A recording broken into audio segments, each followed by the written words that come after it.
God of the universe, look thou with favor upon these here assembled, and bestow thy guidance upon the members of the governing body in their deliberations. This we ask in thy name. Amen. I pledge allegiance to the flag of the United States of America and to the republic for which it stands, one nation, under God, indivisible, with liberty and justice for all.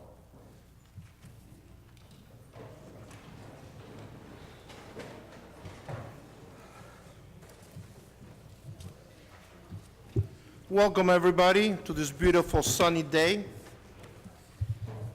I hope nobody got flooded out today. In the event of an emergency, the proper method of exiting the council is through the doors behind you. Remember, never panic, always walk outside. Although if it's raining, you might get a little bit wet, but it's better to be safe than dry. Any member of the public wishing to speak during the public comment session at the end of the meeting, please sign in on the white sheets provided right here in front of me. Your cell phones. I know that everybody needs to have a cell phone because it's like your life preserver, but please turn them off. If you need to speak, go outside, speak on your phone. Do not let the phone ring because it will be annoying to everybody. Mr. Clerk, can you please call the roll? Roll the call. Call the roll. Long week.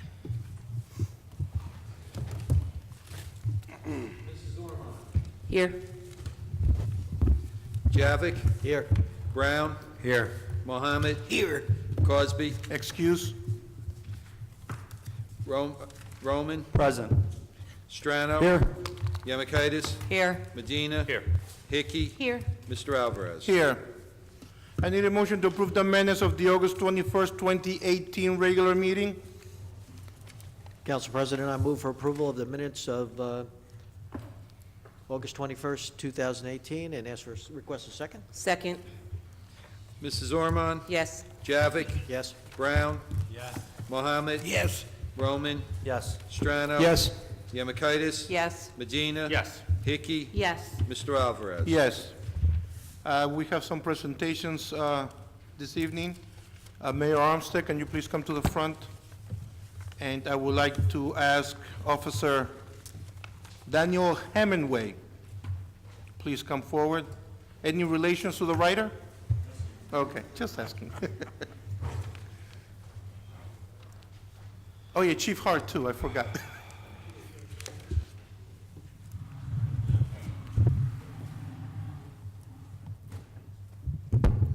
Good evening, everybody. Good evening. Good evening. He may not be related to the writer, Ernest Hemingway, but he is related to some other good folks that I know in town here.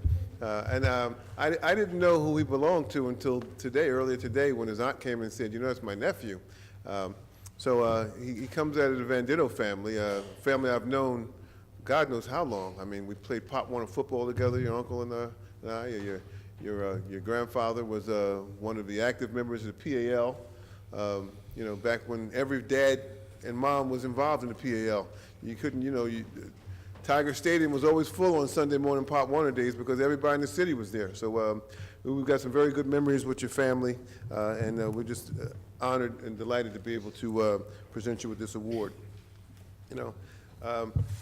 Daniel has been selected to be our police officer of the year, and that is quite an accomplishment. And it's a very honorable award. I always say that this police department that we have a lot of young members on the department now, and I always tell them that the better part of discretion, the better part of valor is that of discretion. And a lot of the young guys, when they go out and they patrol, they are doing a great job of community policing by just being people as well as their police officers. So I think that goes a long way in how we police our town, and it's establishing relationships. So we're very thankful for our young officers and the way they conduct themselves in our city now, and they're just doing an outstanding job. But without any further ado, I want to read the resolution, and it's a resolution recognizing Officer Daniel Hemingway as the 2018 Police Officer of the Year. And it reads, whereas police officers risk their lives each and every day in order to ensure public safety and enforce the laws of the land.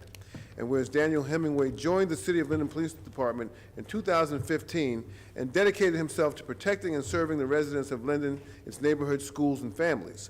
And whereas since that time, he has distinguished himself on numerous occasions by proudly serving his community on the front lines of the battle against crime, and whereas Officer Daniel Hemingway was recognized by Mothers Against Drunk Driving, MAD, for his work to remove intoxicated drivers from our roadways. And whereas Officer Daniel Hemingway has consistently served with honor and pride as an exceptional example of the qualities and values of the Linden Police Department. And whereas in recognition of the sacrifices made by Officer Daniel Hemingway in the line of duty, the Mayor and Council of the City of Linden wishes to honor him and thank him for his service to the City of Linden. Now therefore it be resolved by the City Council of the City of Linden that they hereby recognize Officer Daniel Hemingway for his highly credible and exemplary performance of his duties, as well as his extraordinary bravery, by declaring him as the City of Linden's 2018 Police Officer of the Year. Now therefore it be resolved and further resolved that this resolution be entered onto the minutes of the Council of the City of Linden, and a copy be presented to Officer Hemingway in recognition of the foregoing, and is signed by me, Mayor Derek Armstead, and President of Council George Alvarez, and City Clerk Joseph Bodek. Congratulations, sir.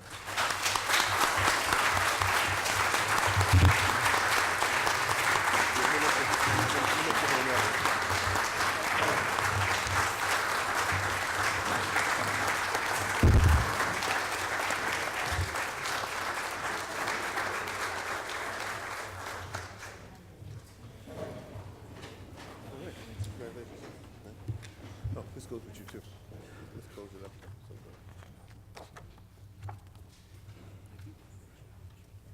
Mayor, if you can stay there.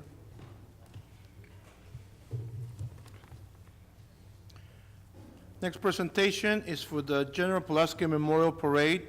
I would like to call Councilwoman Yemekaitis and Mayor Armstead to the front. Also, the Linden Contingent Marshal, Joseph J. Birch. Can you please join us up here? Ms. Haley Birch, who is Ms. Polonia, and, no, sorry, Ms. Polonia is Michelle Chipella, and Junior Ms. Polonia is Ms. Haley Birch. Dobre.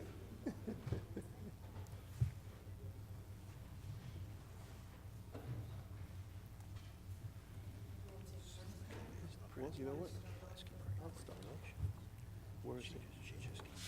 What's her name? Oh, okay. First of all, I'd like to Mayor. congratulate Joseph Birch on being the Grand Marshal. I'd like to congratulate his lovely daughter for being Mrs. Junior, Miss Polonia. Haley. Haley, I forgot her first name. And I'd like to also congratulate Mrs. Polonia and Michelle Cibella. So I got that right. So anyway, every year we put a contingent together to go to General Pulaski Day Parade. It's always a nice day for Linden. Linden's well represented, you know. And I get a chance to practice my Polish and say a few good words. So I'll say, Dobre wieczór wszystkim. That's good evening, everybody. Okay? Gratulacja, gratulacja, gratulacja. Okay? So I'll take the first resolution, of course, for Joseph Birch. It's a resolution honoring Joseph Birch as the 2018 Contingent Marshal to the Pulaski Day Parade in New York City. Whereas Joseph J. Birch has been selected to serve as the 2018 Marshal to the 81st Annual Pulaski Day Parade in New York City on Sunday, October 7, 2018, by the General Pulaski Day Memorial Parade Committee of St. Teresa's Linden, Inc., to represent thousands of Linden and Union County residents of Polish descent. And whereas Joseph J. Birch was born in Edison, New Jersey, and has been a lifelong Linden resident, Joseph is the second-generation Polish-American son of the late John and Patricia Birch. He is a devoted husband of Tracy Birch and proud father to Brendan, Kelly, and Haley. Whereas Joseph attended the St. Teresa's of the Child of Jesus School from kindergarten to 8th grade, and then Linden High School, where he was a member of the NJROTC program until his graduation in 1991. And whereas Joseph began his career in law enforcement with the Union County Department of Corrections and joined the Linden Police Department in 1997. He is currently assigned as a sergeant in the Patrol Division.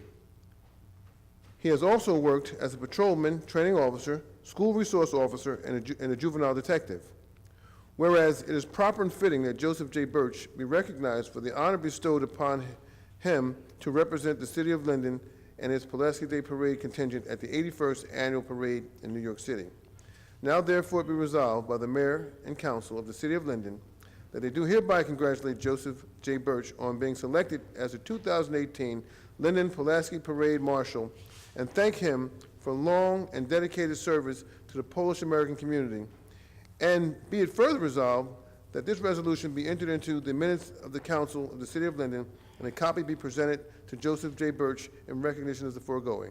And it's signed by the mayor, Derek Armstead, myself, and George Alvarez, council president, and Joseph C. Bodek, the city clerk. Congratulations, sir.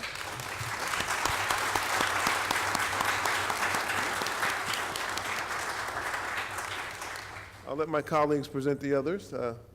They won't mess up the names like I did. Thank you, Mayor. In 2008, I served as the Marshal for the Pulaski Day Parade contingent from Linden, and I had the privilege of having this young lady, Michelle Capella, serve as the junior miss alongside me. Back then, we knew how well she would do. She used to come to the sashing dinners and sing the Polish national anthem. She was a mover and a shaker back then, and as I read this resolution to her, you'll see what I mean. Very proud of you, Michelle. Whereas the General Pulaski Memorial Parade Committee of St. Teresa's Linden Incorporated recently crowned Michelle Capella as a 2018 Miss Polonia to represent Linden at the annual Pulaski Day Parade in New York City on Sunday, October 7, 2018. And whereas Michelle is a daughter of Marek and Jadwiga Capella and is a lifelong resident of the city of Linden. She is fluent in speaking and writing in the Polish language. And whereas Michelle is a junior at Rutgers Business School in New Brunswick, New Jersey, where she is majoring in accounting and minoring in health administration. After finishing her undergraduate degree, Michelle plans on obtaining her Master's of Financial Accounting at Rutgers Business School. And whereas Michelle volunteers her time with the Mountainside Rescue Squad, is a member of the Rutgers University Polish Club and Women Build. On campus, she holds the position of Resident Assistant of Rutgers Business School Ambassador. And whereas in her spare time, Michelle enjoys biking, ballroom dancing, playing the flute, and spending time with her family and friends. And whereas the mayor and the council of the city of Linden are proud to have Michelle Capella representing the city of Linden as the 2018 Miss Polonia at the annual Pulaski Day Parade in New York City. Now therefore be it resolved by the mayor and the council of the city of Linden that they do hereby congratulate Michelle Capella on being selected the 2018 Miss Polonia to represent the city of Linden at the Pulaski Parade in New York City. And be it further resolved that a copy of this resolution be entered into the minutes of the council of the city of Linden and a copy hereof be presented to Michelle Capella in recognition of this prestigious honor. Signed, President of the Council, George Alvarez, and Mayor Derek Armstead. Congratulations.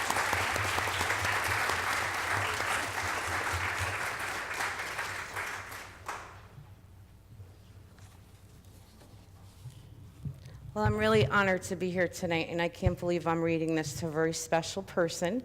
I can see that her mom isn't here tonight, probably at a Board of Ed meeting, but Kelly's taping everything, and I see her grandparents here. My family and many other families go way far back with the Birch family, the Mineo family, so it's really beautiful to see a father and a daughter here tonight together to celebrate their Polish heritage and be a part of our parade this year. So I'd like to read this to my beautiful little friends. Whereas the General Pulaski Memorial Parade Committee of St. Teresa's Linden recently crowned Haley Elizabeth Birch as the 2018 Junior Miss Polonia to represent Linden at the annual Pulaski Day Parade in New York City on Sunday, October 7th, 2018. And whereas Haley Adriana is the daughter of Joseph and Tracy Birch and is the sister to Brendan and Kelly. And whereas Haley is 14 years old and is currently a freshman at Linden High School, where she's a member of both the dance company as well as the marching band, as a member of the band front. And whereas Haley has been a member of the Mystic Vision Players, a nonprofit theater company based in Linden, New Jersey, and she has performed in 7 productions with the program. And whereas Haley, in her free time, enjoys swimming, riding her bike, and taking trips to Great Adventure and the Jersey Shore. And whereas Haley recognizes the importance of family and heritage and is extremely honored to have been chosen as Linden's Junior Miss Polonia for 2018.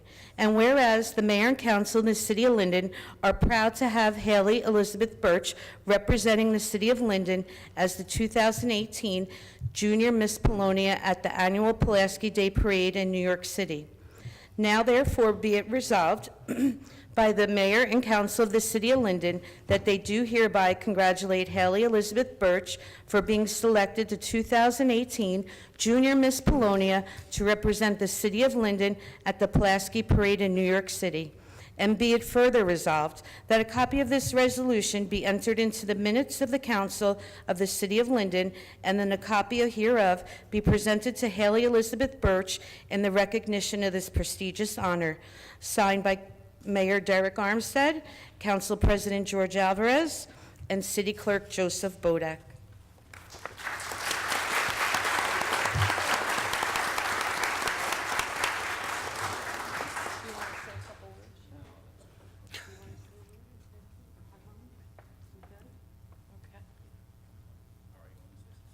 Yes. What are we here till, at least midnight? Once again, I'd just like to thank the mayor, the council president, the city council for honoring us and all Polish Americans here in Linden and also in Union County here this evening. I just want to make sure we invite you all out to the parade on October 7th. Be leaving from St. Teresa's Church. We'd love to have as many of you as possible. Look forward to a beautiful day, hopefully, fingers crossed. And once again, just thank you, and also just thank you to Sue Lukenda, her husband Chris, and many of the members of the committee who made this possible, for myself, for Haley, and for Michelle. Thank you.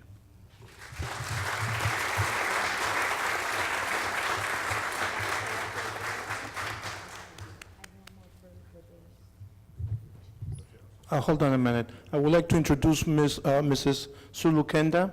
She's right here. She's the president of the Pulaski Parade, correct? Will you say a few words, please? Good evening, everyone. As Joe said, I'm very proud of my Marshal and my Polonias. The parade is going to be October 7th. We'll be leaving from St. Teresa's approximately around 10 o'clock, so we'd love to have as many people, and you don't have to be Polish in order to come to this parade and have a great time. I will be sending out information. You can always call the St. Teresa Rectory. It's $10 a ticket per person and $5 for children under 10. So I'd really love to see every one of you at the parade. Have a good night.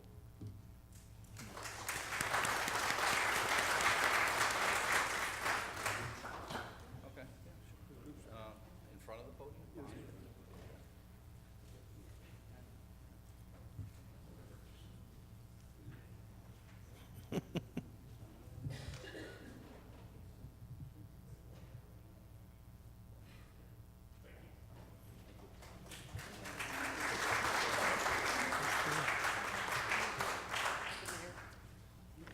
Well, I'll read it and then we'll do it together.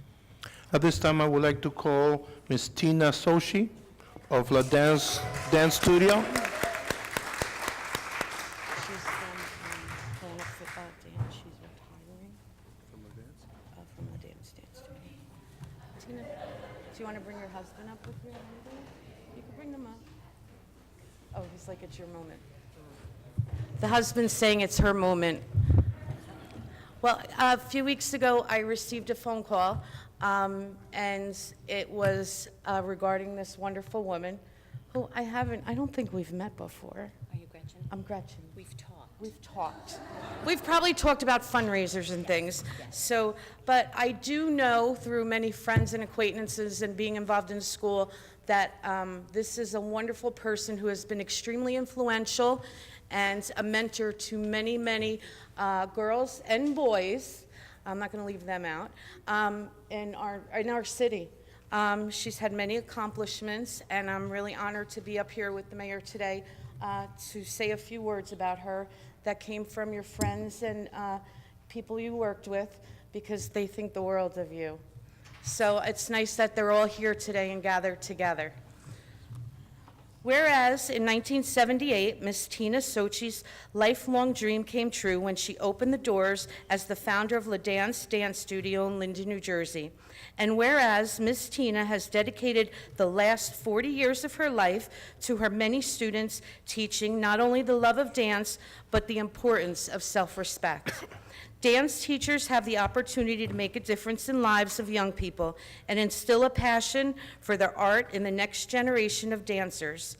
And whereas Miss Tina began training at an early age with Luba Zurlo, Charles Kelly, Phil Black, and Frank Hatchett at the Firewood and Howard Dance Center in New York City.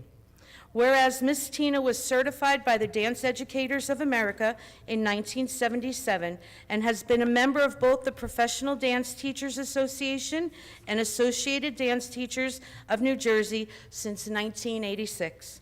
And whereas, under the direction of Miss Tina, many of her students have competed locally and nationally, receiving many top awards and commendations. Her students have gone on to perform professionally with Walt Disney World, Royal Caribbean Cruise Lines, Disney Cruise Lines, Orlando Magic, and New Jersey Dance Devils teams, just to name a few. And now, therefore, be it resolved, the mayor and the council wishes to express their gratitude and thanks to Miss Tina Sochi for her dedication and commitment to the city of Linden and her dance family. The mayor and council also wish her a happy, healthy retirement. And be it further resolved, and be it further resolved that a copy of this resolution be placed in the minutes of the City Council of the City of Linden, and a copy hereof be presented to Ms. Tina Sochi in permanent recognition of the foregoing.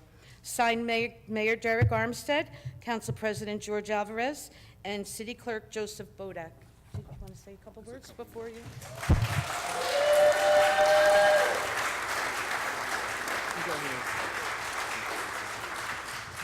Just a couple of words. She does an outstanding job, and she's been here, it seems like almost forever, you know. Very young when I started. My daughter, my 21-year-old daughter, attended her dance school many, many years ago. And I just want to tell you, it's a very pleasant place to stop off. She was going on Saturday mornings. I got a chance to meet a lot of different people who were dropping their children off. It was a great experience, and my daughter enjoyed it. And I know that many others in town have enjoyed it and benefited from your tutelage, I'll say. Okay. Now your husband didn't want to come up, right? Now are you retired, sir? Come on. Are you retired? Yes. That's why he didn't want to come up, because now you know. Now that you're retired, he's gonna see you all day. No, he's only retired from one job. He's only retired from one job. Are you still working?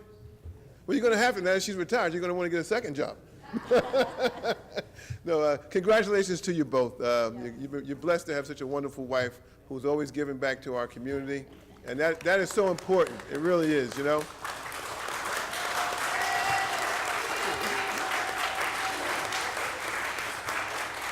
And now we're going to take a couple of pictures, okay? Come on up. If you want to say a couple words, too, you want. Okay. I just want to thank everybody that turned out for me today. I know almost everybody in this room. I've taught half of them in this room, and if I haven't taught them, I've taught their children. It's been a great pleasure. I was only 2 when I opened up my studio 40 years ago, so I'm still very young, but I've seen the youth of Linden turn into some wonderful people, Miss Polonias and Miss Junior Polonias and the Birch family. They've all been part of it, as well as so many of your children, and I just am so grateful and thankful for this honor tonight. And thank you for my friends for bringing it to their attention. We're thankful for you.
At this time, we're going to ordinances on hearing.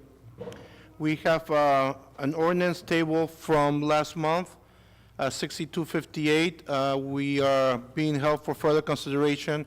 I would like a motion to table the same ordinance until the October meeting. Need a motion?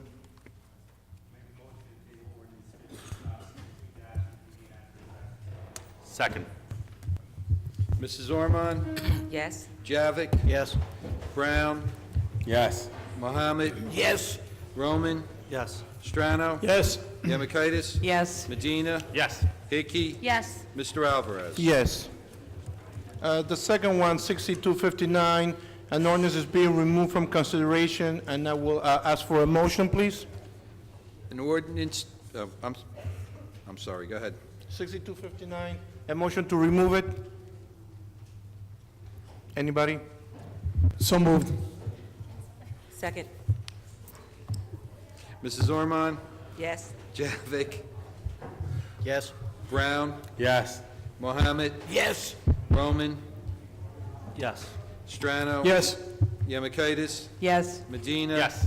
Hickey? Yes. Mr. Alvarez? Yes.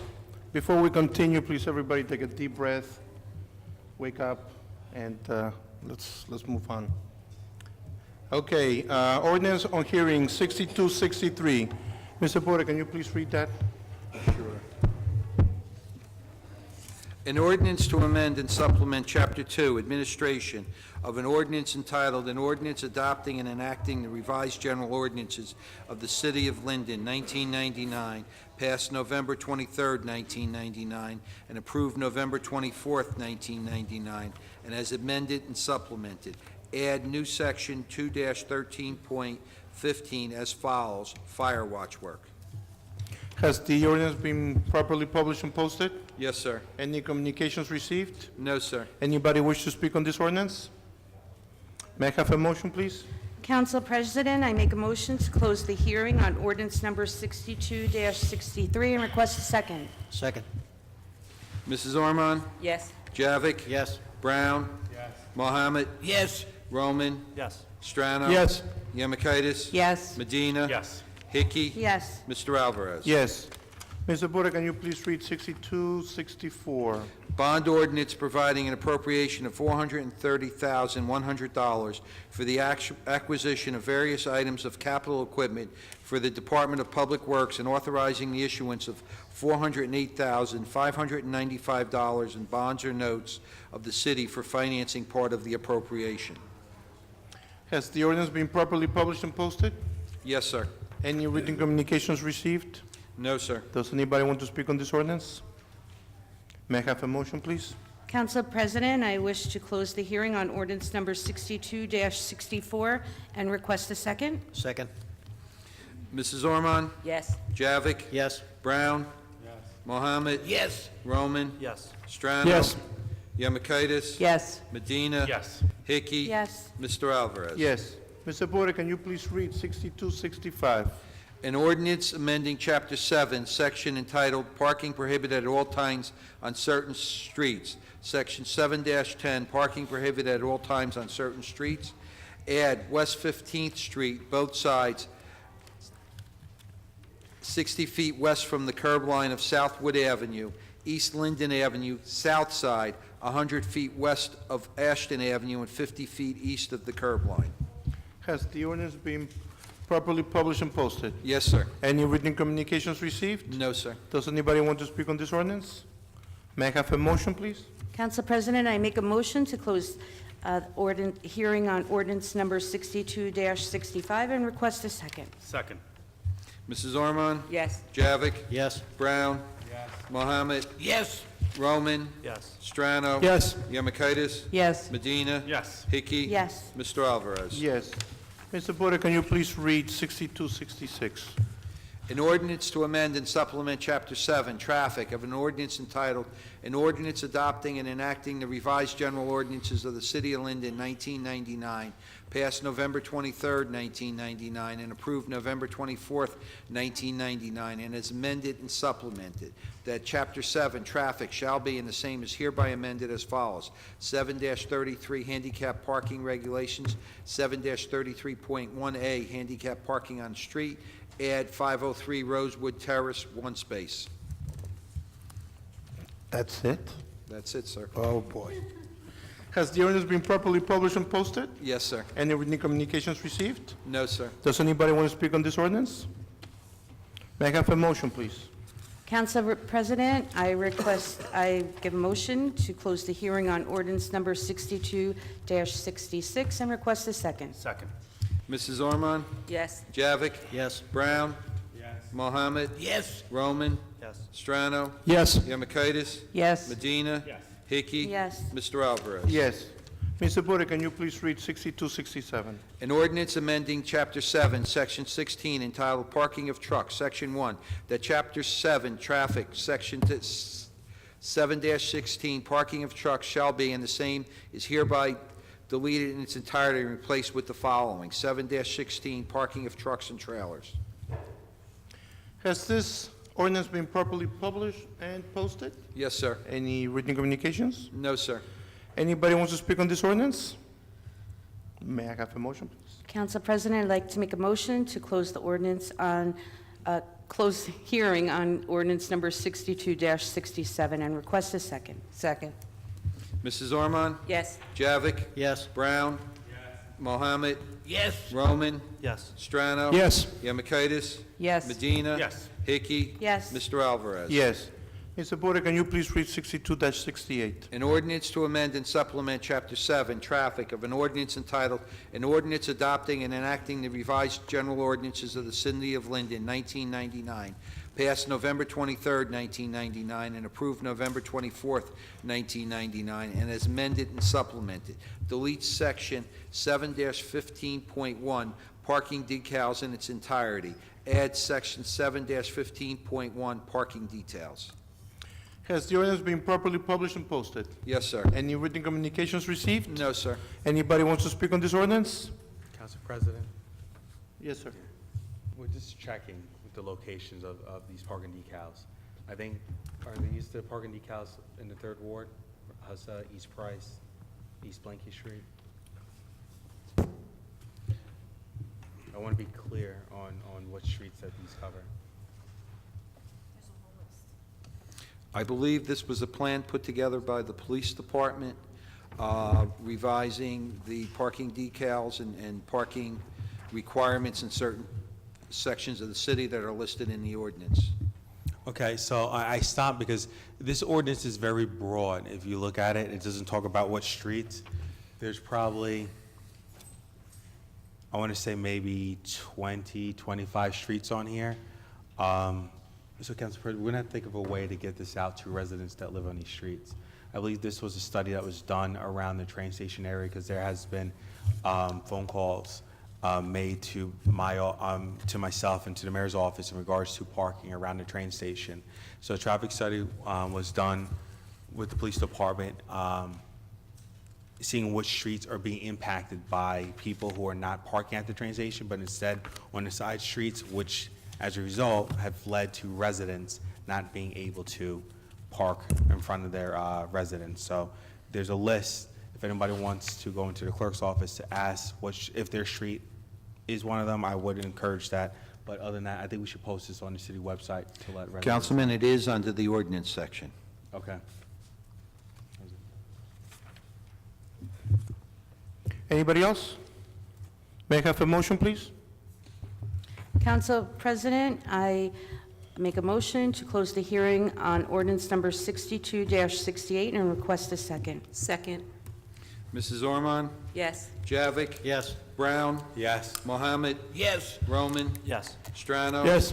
Yemakaitis? Yes. Medina? Yes. Hickey? Yes. Mr. Alvarez? Yes. Mr. Buda, can you please read 6269?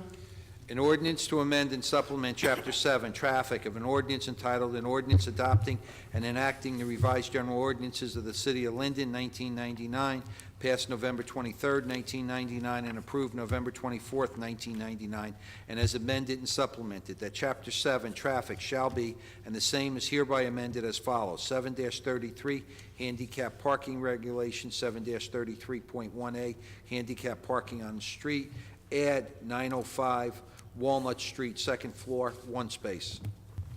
Has the ordinance been properly published and posted? Yes, sir. And has any written communications received? No, sir. Does anybody want to speak on this ordinance? May I have a motion, please? Council President, I make a motion to close the hearing on ordinance number 62-69 and request a second. Second. Mrs. Ormond? Yes. Javik? Yes. Brown? Mohammed? Yes. Roman? Yes. Strano? Yes. Yemakaitis? Yes. Medina? Yes. Hickey? Yes. Mr. Alvarez? Yes. Mr. Buda, can you please read 6270? An ordinance amending the Infinium redevelopment project, redevelopment plan to the, and referring it to the planning board for review and comment pursuant to the local redevelopment and housing law, NJSA 48:12A-1 at sequence. Has this been properly published and posted? Yes, sir. Any written communications received? No, sir. Anybody wants to speak on this ordinance? May I have a motion, please? Council President, I make a motion to close the hearing on ordinance number 62-70 and request a second. Second. Mrs. Ormond? Yes. Javik? Yes. Brown? Yes. Mohammed? Yes. Roman? Yes. Strano? Yes. Yemakaitis? Yes. Medina? Yes. Hickey? Yes. Mr. Alvarez? Yes. The consent agenda. All items listed with asterisks are considered to be routine by the city council and will be enacted with one motion. There will be no separate discussion on these items unless a council member or citizen so request, in which event the item will be removed from the general order of business and considered in its normal sequence on the agenda, items 1 through 5. Does anybody wish to remove an item? In that case, may I have a motion for all 5 items, please? Yes, Council President, I make a motion for the approval of consent agenda 1 through 5 and request a second. Second. Mrs. Ormond? Yes. Javik? Yes. Brown? Yes. Mohammed? Yes. Roman? Yes. Strano? Yes. Yemakaitis? Yes. Medina? Yes. Hickey? Yes. Mr. Alvarez? Yes on 1 through 4. I will abstain on number 5 since it has my name on it. Okay, let's go with committee reports, and we're going to start it off with Councilwoman Norman. Thank you, Council President. Mine is just really brief for this month. Just wanted to give you a quick update on Wells Park. The parts are in, and we are just waiting to confirm our installer. Hopefully, should I say, we were planning on having a spring grand reopening, but if the parts are in and we can get something rolling, I would love to do a beautiful fall grand reopening, but it's a pipe dream. It's wishful thinking. Just also want to just make everybody in the community aware of the utility companies that are walking around, knocking on your doors, asking you about clean energy. It is a bona fide company, but you don't have to open your door. It is not a company that is sanctioned by the City of Linden.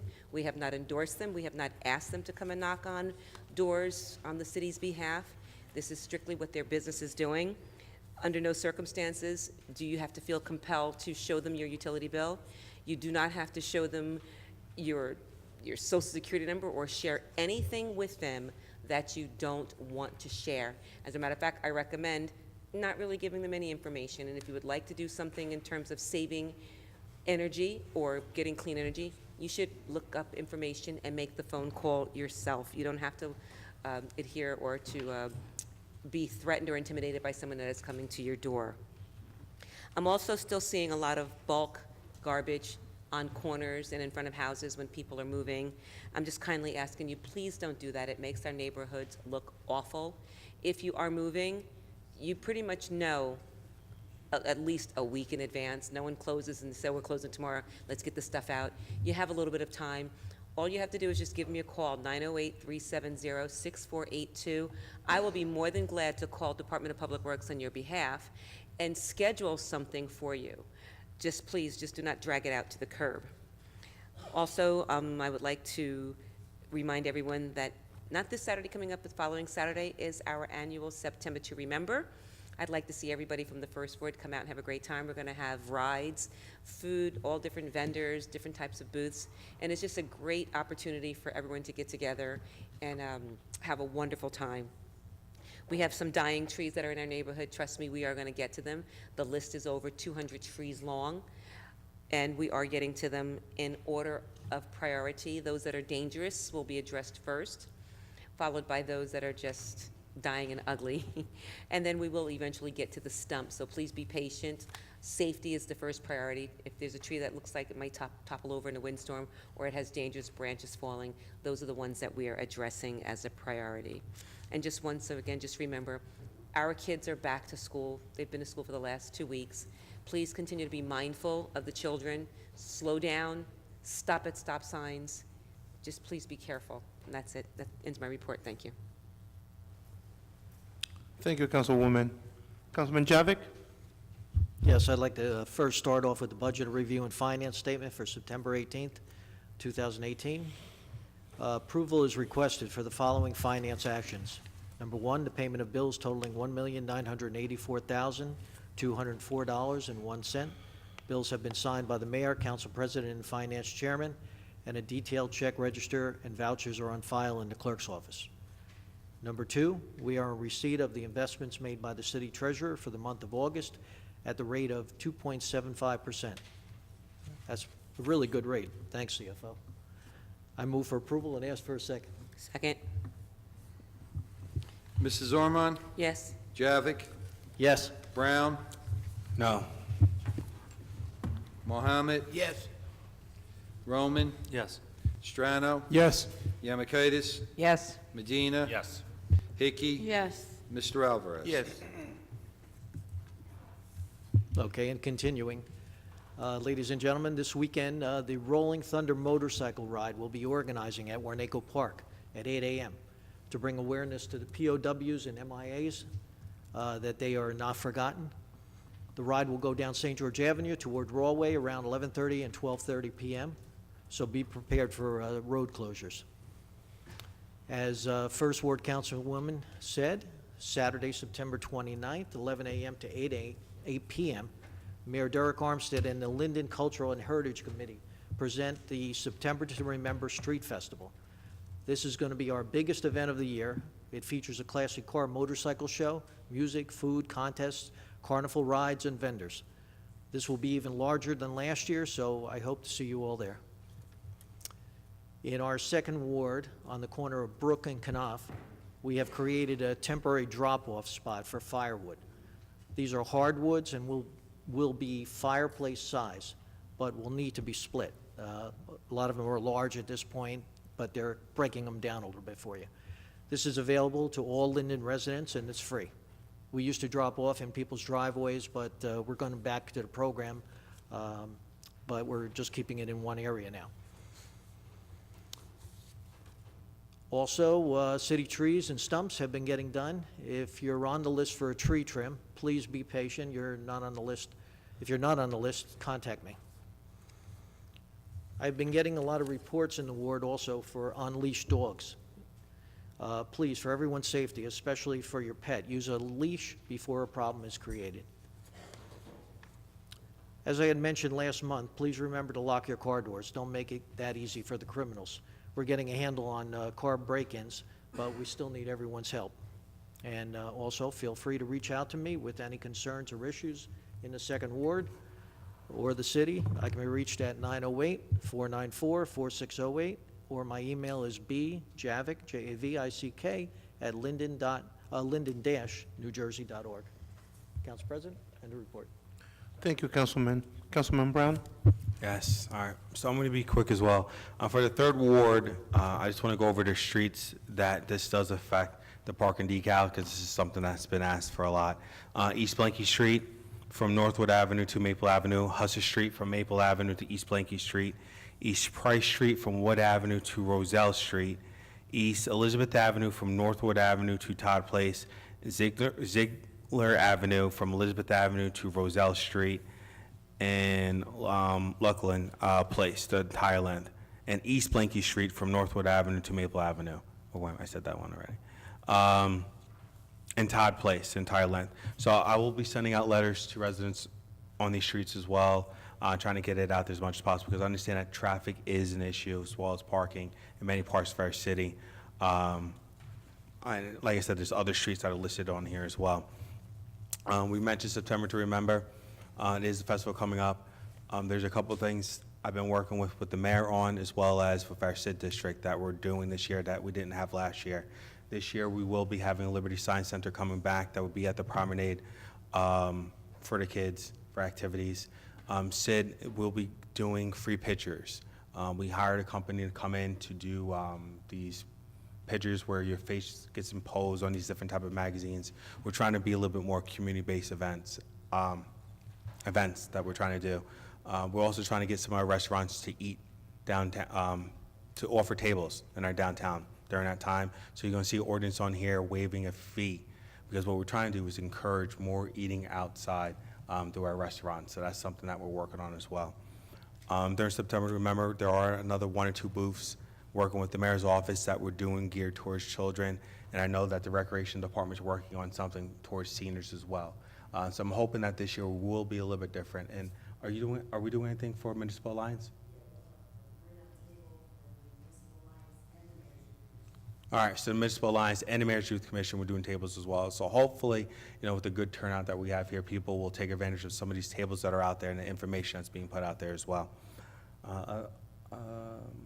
We are doing, I confirmed with Frank Dan as well as Tony Copland, we are doing another, the 3rd annual wine tasting event. Details are going to be coming out in regards to that. That's going to be October 5th, though, that we're working on.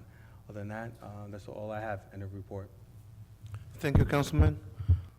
Councilman Mohammed?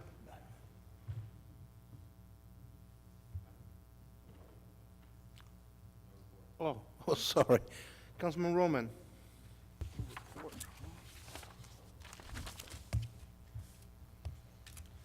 Good evening. Start with committee reports of public property. I want to read a letter given to me by Tyrone Gibbons, our traffic maintenance supervisor. Dear commuter, as next quarter fast approaches for renewing your parking pass, we're happy to announce that the upcoming quarter and moving forward, you will be able to renew your parking pass online. You can go get application from www.linden-nj.org, clicking the click link for railroad parking permits. So go ahead and do that. You can pay by card on there. I know I'd reached out to a lot of people last month about public safety telecommunicator dispatch jobs.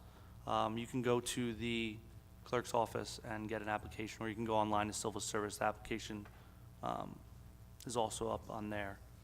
That's also advertised on there, just for all those that reached out to me. Let me continue on here. Street paving, West Stimson, East Morris, parts of Clinton Avenue were paved this month. They look good. A lot of people got new aprons. Please let me know if there's any issues. I've been combing over the streets. They look good. For those of you asking for a new street light on Lynn Court, Councilman Medina's going to introduce a motion to get the light for you guys after that break-in you guys had down there. This is the second new light in the 6th Ward this year. If you need a street light, call, text, email. I'll go down there. I'll see if it's a valid need, and we'll get it on the agenda for you guys if it's needed. The September 15th 6th Ward garage sale went well. We had about anywhere 15 to 18 participants. In the spring, I'm going to take what I learned from this first one and maybe learn a thing or two from the 9th and 10th Ward as they do theirs this weekend, and make ours better, get more buyers into our neighborhood. Trash day for most of the ward is tomorrow, if you haven't put it out. The only ones that it's not, actually, they're in the 7th District of trash pickup. That's 10th, 11th, 12th, East, 10th, 11th, 12th, and 13th and Emma, which is next week, next Wednesday. My original flyer stated that it was 9/19. I went out to only 2 streets, but if you do put it out, after the meeting, I'm gonna go out there, check if anyone did put it out, and I'm gonna have DPW go out there and pick it up for you guys. So thank you for that. Meridia project continues slowly. If anyone has any issues, please let me know. I'm constantly checking in with them, with the project managers, see how we can make things better for the residents as construction continues on. On September 25th, I'm having my second 6th Ward meeting. I had one earlier this year. It was overwhelming success. It will be September 25th, 7 p.m. at the VFW. I wanted to make the basis of this meeting to talk about the upgrades going to Wheeler Park. We have Freelder Hudak coming slated to speak. He's going to give us an update on the spray park as well as other expansions that are planned for Wheeler later on over the next few years. Along with the Freelder, County Police are going to be present. They patrol the park. Any residents, and I know there's plenty on Stumps that have issues with the park, please come and voice your concerns. Also, the Parks Department and Parks Maintenance will be there. They manage the park, and they will hear your concerns as well. I've asked Chief Hart to come speak with us, along with other members of the police department. They'll be there to answer any questions or take down complaints so that the police can better serve the residents of the 6th Ward. Last time I had this meeting, it became political because of an upcoming election. I had asked not that it not happen. I'm asking this governing body again to not make this meeting political.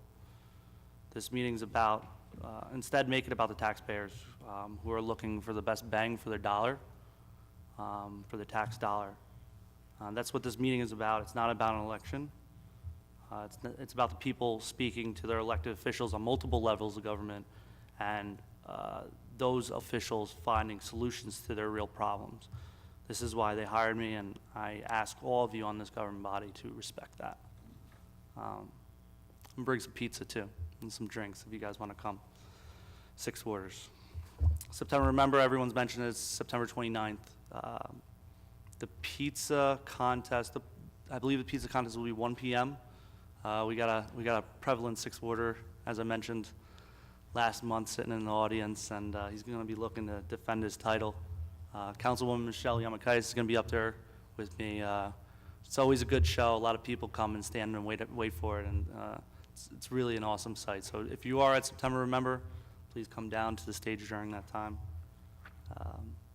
And I guess that concludes my report, Council President. Thank you, Councilman. Thank you, sir. Councilman Strano? Yes, Council President, I have in my hand the personnel report for September 18, 2018. 6 items on here. The first item is in the police department. Under letter A, it's amending the date of hire for police recruits from 8/31/18 to 9/6/18. And item number 2 is in the Department of Community Service. A is accepting an interdepartmental transfer of Emerito Ruiz, computer service technician from the police department at the existing salary effective September 24th, 2018. And B is the approval of the seasonal list. The list is on file in the city clerk's office. Item 3 is the public property / recreational services. Item A is transferring audio-visual staff to be under the mayor's office effective October 1st of 2018.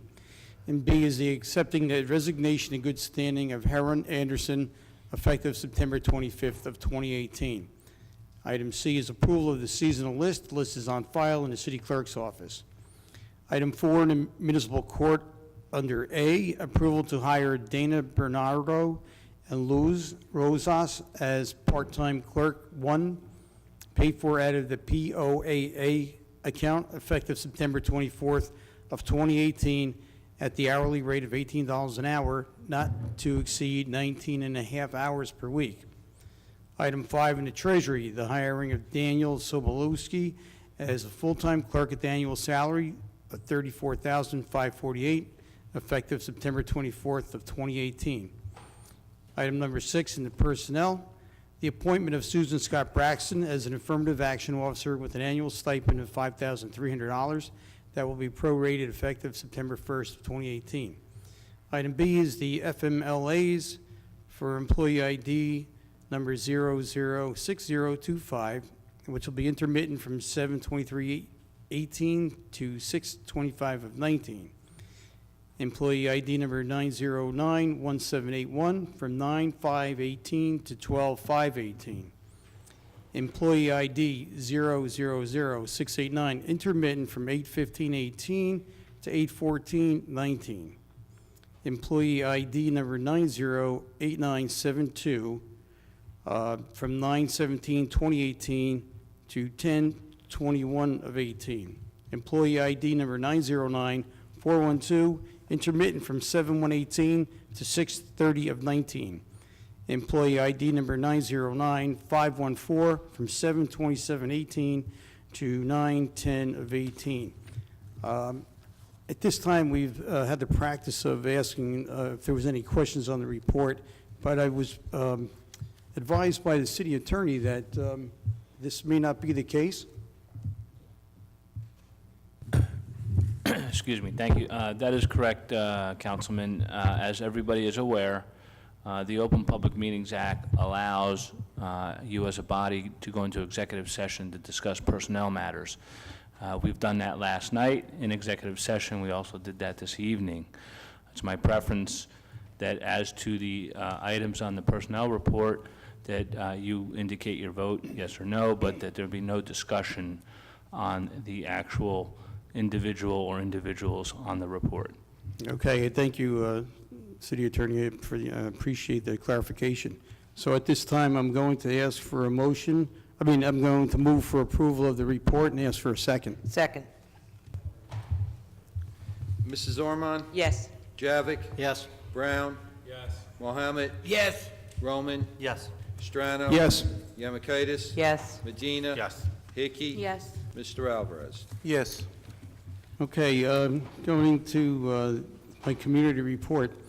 I would like to mention, I don't want to steal any of First Ward Councilwoman Mrs. Ormond's report, but if there's anybody that's soliciting in your neighborhood, please remember that we modified an ordinance that covers peddlers and solicitors. They have to be registered with the city before they can go walking through anybody's neighborhood and knocking on any doors. So if you should encounter somebody of that nature, ask them for their registration with their identification on it. If they do not have that, just remind them that that's what's required. This came up recently at my own home.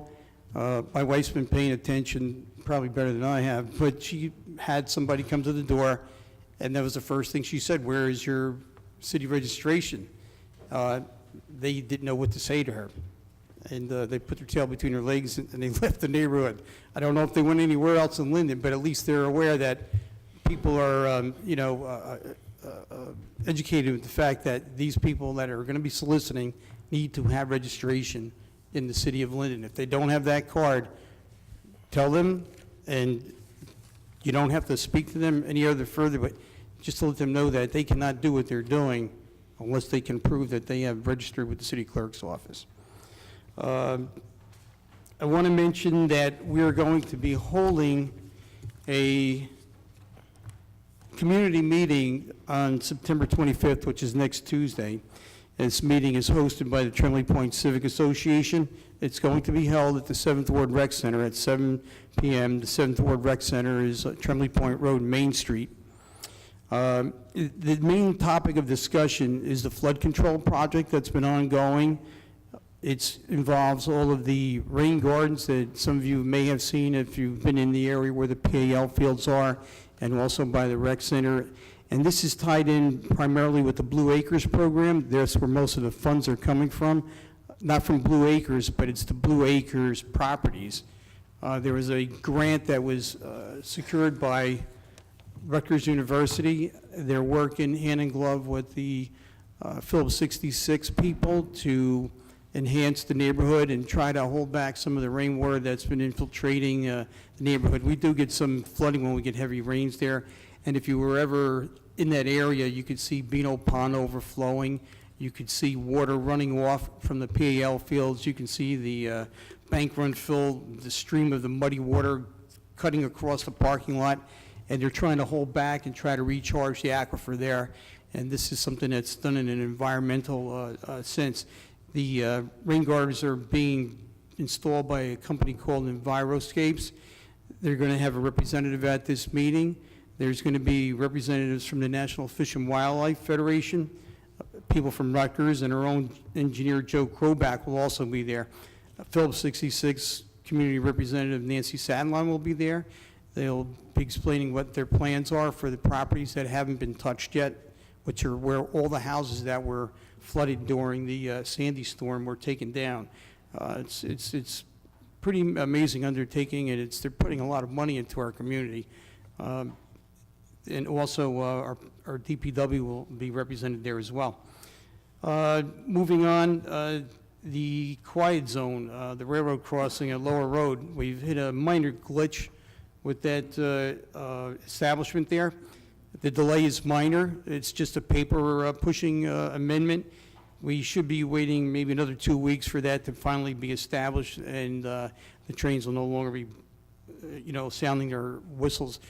Again, the original date was last night. Of course, at 3 o'clock in the morning, at 6 o'clock in the morning, the trains are sounding their horns, and it was kind of embarrassing because, I did mention that the 17th was the drop-dead date on that. Hopefully, I won't be sounding like a broken record forever. The Treasurer's Office has informed me, as well as our engineering office as well, that there is a local freight impact grant that the city of Linden received in the amount of approximately $1.6 million. This money is going to be used for the resurfacing of the Southwood Avenue from Route 1 to the Turnpike, and also from West 20th Street all the way to Route 1. Also included in that is going to be intersection improvements, because we do have a couple of traffic lights in that stretch going from Route 1 to the Turnpike on Southwood Avenue. I ran out of paper, so that's all I have for my report. Thank you. Thank you, Councilman. Mr. Podek, let's start giving everybody smaller papers. Councilwoman Makaitis? Thank you, Council President. From the Mayor's Youth Commission, their general membership meeting will be held on October 10th at 6 p.m. in the Planning Board Room at City Hall. All are welcome. Our next project we'll be working on is the Breakfast with Santa, so all are welcome to come join us. I was also asked to mention that the Masterpiece Youth Development Program invites you to a black tie and fundraising gala, which is an award ceremony reception. It's going to be held at 438th at the Westwood in Garwood on Sunday, November 18th. The tickets are $75 for adults, $40 for youth from 5th through 12th grade. And anyone that's interested in purchasing tickets can go to their website, which is www.expectamiracleministries.org/#give to purchase tickets and for more information. For the 8th Ward report, as I mentioned last month, we were having some issues with schools being open, with some of the busing in the area. We had a few glitches with the opening of schools. We received complaints about double parked cars parked on the wrong side of the street in wrong directions. So parking enforcement was out there for a week, so I think we got that set. We're just asking, please be mindful. We know you're there to pick up your children. We want all the children to go home safe, so please just continue to do the best practices of parking at the curb. Street paving in the 8th Ward, they will be going out to bid hopefully next month for Pennsylvania Avenue and Urbanowitz Avenue, so we'll have more information on that next month. The 8th Ward will also be having a community yard sale on October 13th with a rain date of October 14th. I will be compiling a list of participating homes to be shared on a social media, and I will also have a list available that patrons can pick up at their participating households. Any 8th Ward resident that would like to participate, please contact me at 908-925-2309. I just want to also take this opportunity to thank everyone that came out again to the 9/11 Candlelight Vigil, all the mayor and the council people, the police and fire department, the Central Jersey Drum and Pipe Band, and everyone that helped make it a success. This year, we had Girl Scouts participating in it, and it's important that our youth be involved in things like this. Many of those girls were not even alive on September 11, 2001, so it's important that we don't become complacent and we educate our youth. So thank you, everyone, again, who came out to participate. And that concludes my report, Mr. President. Thank you, Councilwoman. Councilman Medina? Yes, thank you, Council President. Good evening, everyone. I have a couple things here, one from the Construction Code Department. The Construction Code Department has issued 219 permits and processed 23 certificates. We have generated $193,723 in fees for the month of July. I also have a Streetlight I would like to make a motion for. So I'll make a motion for the approval of the installation of a streetlight on pole number 65143, located at the end of Lynn Court, and request a second. Second. Mrs. Ormond? Yes. Javik? Yes. Brown? Mohammed? Yes. Roman? Yes. Strano? Yes. Yemakaitis? Yes. Medina? Yes, Hickey? Yes. Mr. Alvarez? Yes. thank you. Do have a library report. Bear me a second, it's always in the form of a text message. Thursday, October 11th, Trivia Night fundraiser, 7 p.m., $10 per person, light refreshment, prizes to the winning team. Every Tuesday at 10:30 a.m., Terrific Toddlers. Second Wednesday of every month at 4 p.m., Lego Club. Thursday, September 20th, 4 p.m., Harry Potter trivia game. September 26th, 6:30 p.m., Children's Chess Club. Also, movies at the library every Monday and Friday. Pick-up movie list schedule and children program schedule at the circulation desk. These are only a small sampling of the events happening at the Linden Library. Library is open Monday through Thursday, 9 to 9, Friday, 9:30 to 5, and every Saturday, 9 to 5. Again, I encourage everyone to visit our library and participate in some of these programs. For the 9th Ward, I have a couple notes here. Just a refresher from last month, the police will start enforcement in the next couple of weeks in the 9th Ward to help curb some of the safety issues throughout the communities. I ask folks, please be safe on our roads and be cautious around our schools and parks, very important. Sidewalks and curbs will be starting in the next couple of weeks as well. If you have a raised sidewalk due to a city tree, please contact me. I will definitely add it to the list and try to take care of it as soon as possible. Also, a reminder, we put out a blast on our Sunnyside Facebook page and our Nextdoor Sunnyside app. September 22nd and 23rd is the 9th and 10th Ward Community Yard Sale.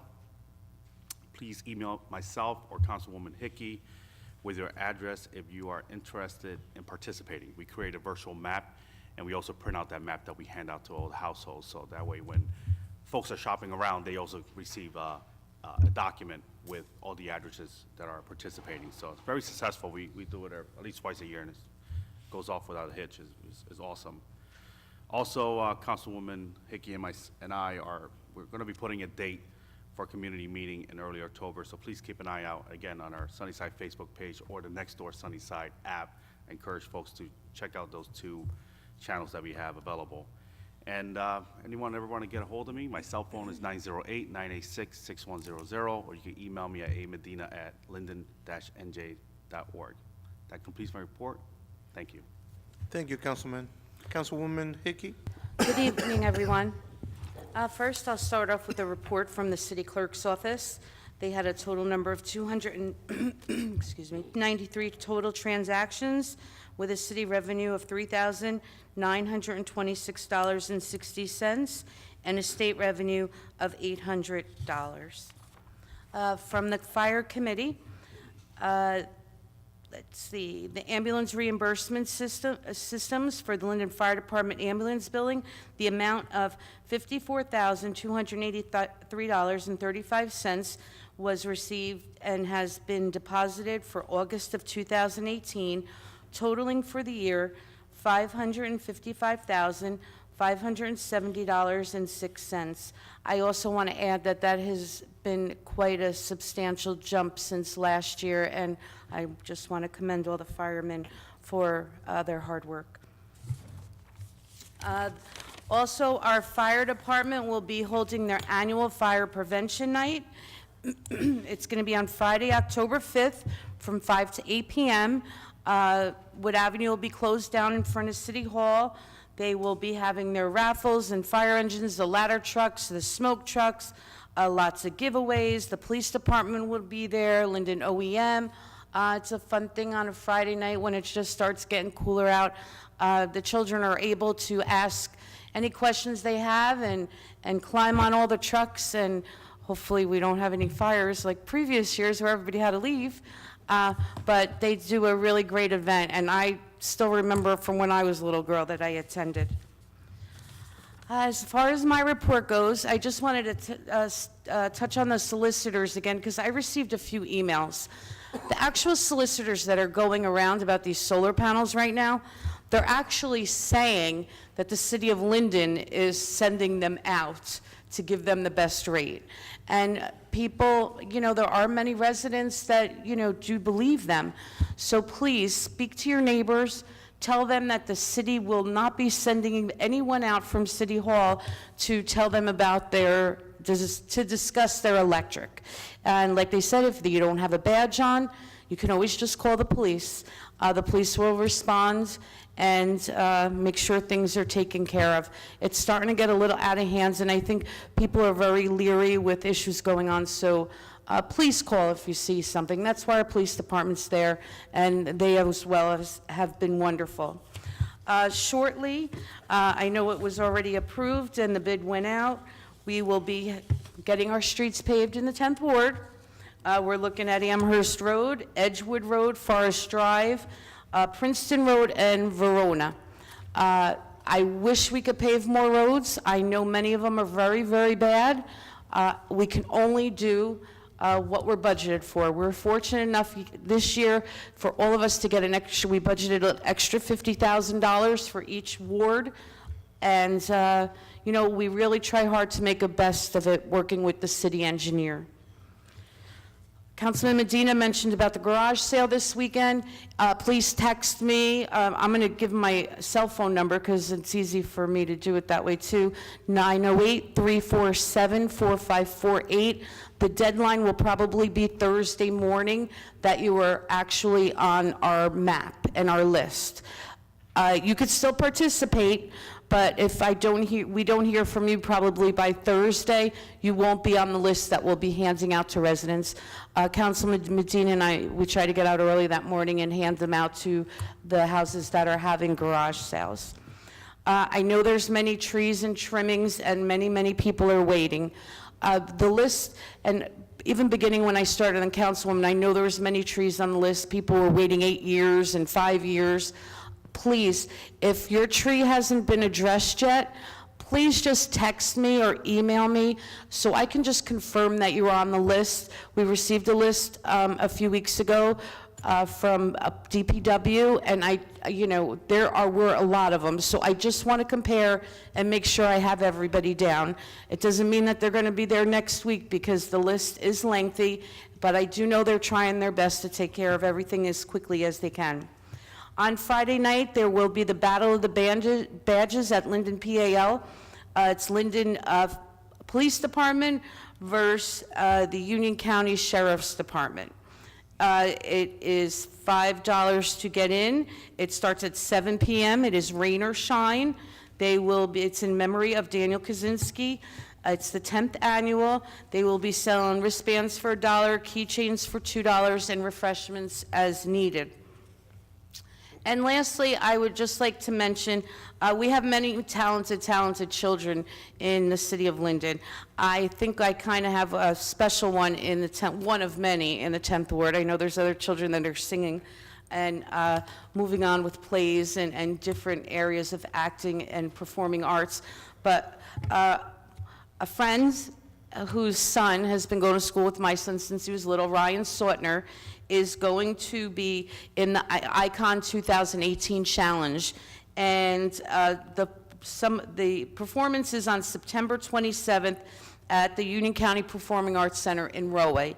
It's $15 for adults. It starts at 8 p.m., but he has the opportunity to win $5,000, and I believe you have to be there to vote I think it's really important, if we're not doing anything that night, to try and get out there and support him.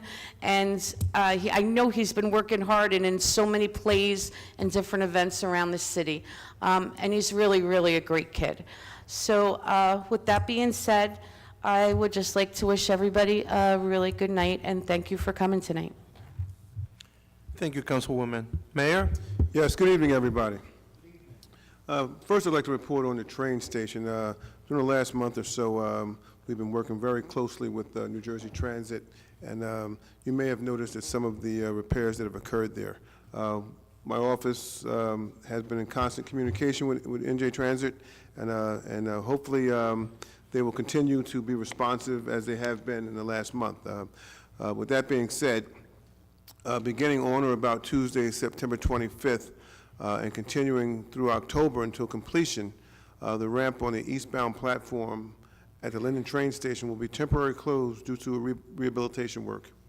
During this time, customers are requiring accessibility services to the eastbound platform may wish to go to the Rawway or Elizabeth stations for this service.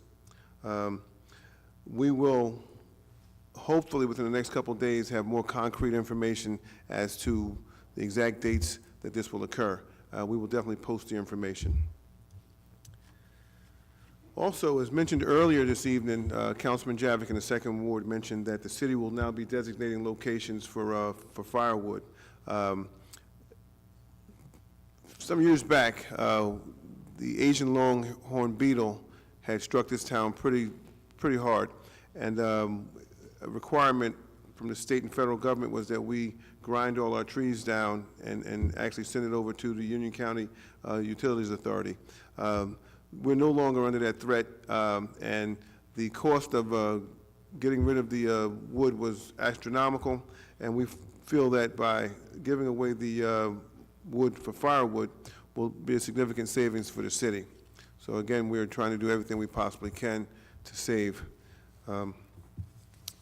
Next thing I'd like to report on, later on our agenda, you will see where we are doing a resolution to transfer the redevelopment agreement to Accurate Construction. This is regarding the John T. Gregorio scaffolding, the JTC scaffolding building on West Elizabeth Avenue. We had one developer. He kind of led us along for about 3 years, and the project never came to fruition. We consider this particular piece of property one of our best assets in town for development.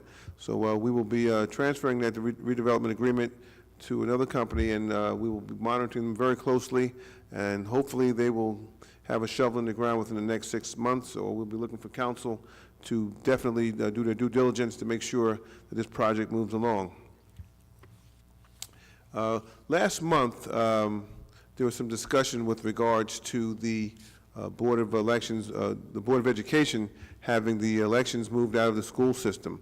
We had several discussions with the school superintendent and members of the board, and I thought that we had convinced them that this was not a good thing to do.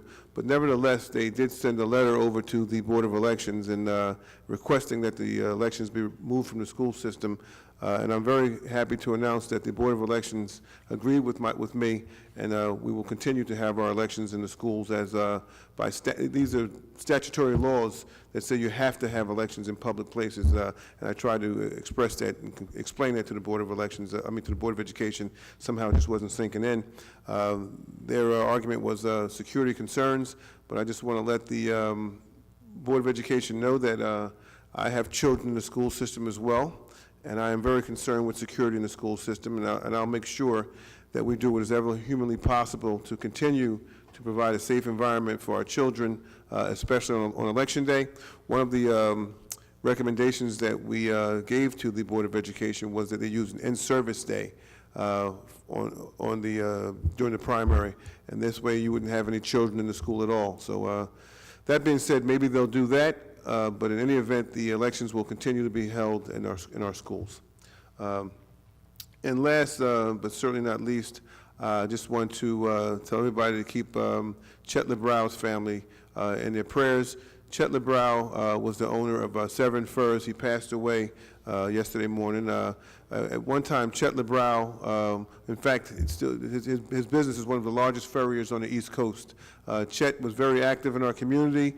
He was a member of our SID, and he's also was a member of the Union County College Board of Trustees. He was a very active member in our community, and he was very generous to various organizations in our town, so he will be missed. So again, I'd like you to keep his family in your prayers, especially his wife, who is currently under the weather as well. So that concludes my reports, Mr. President. Thank you.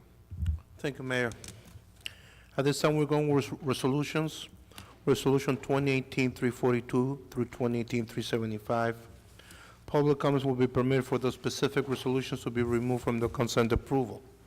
Please read the synopsis of the resolutions which have been prepared by the City Clerk's office. Each is informative and self-explanatory. However, if you wish to address a specific resolution, the council will entertain questions on it. Does anybody wish to remove a resolution? Ms. Malik? 342, 343, 345, 351, 359,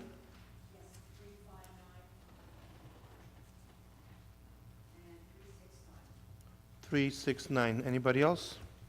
Mr. Principato.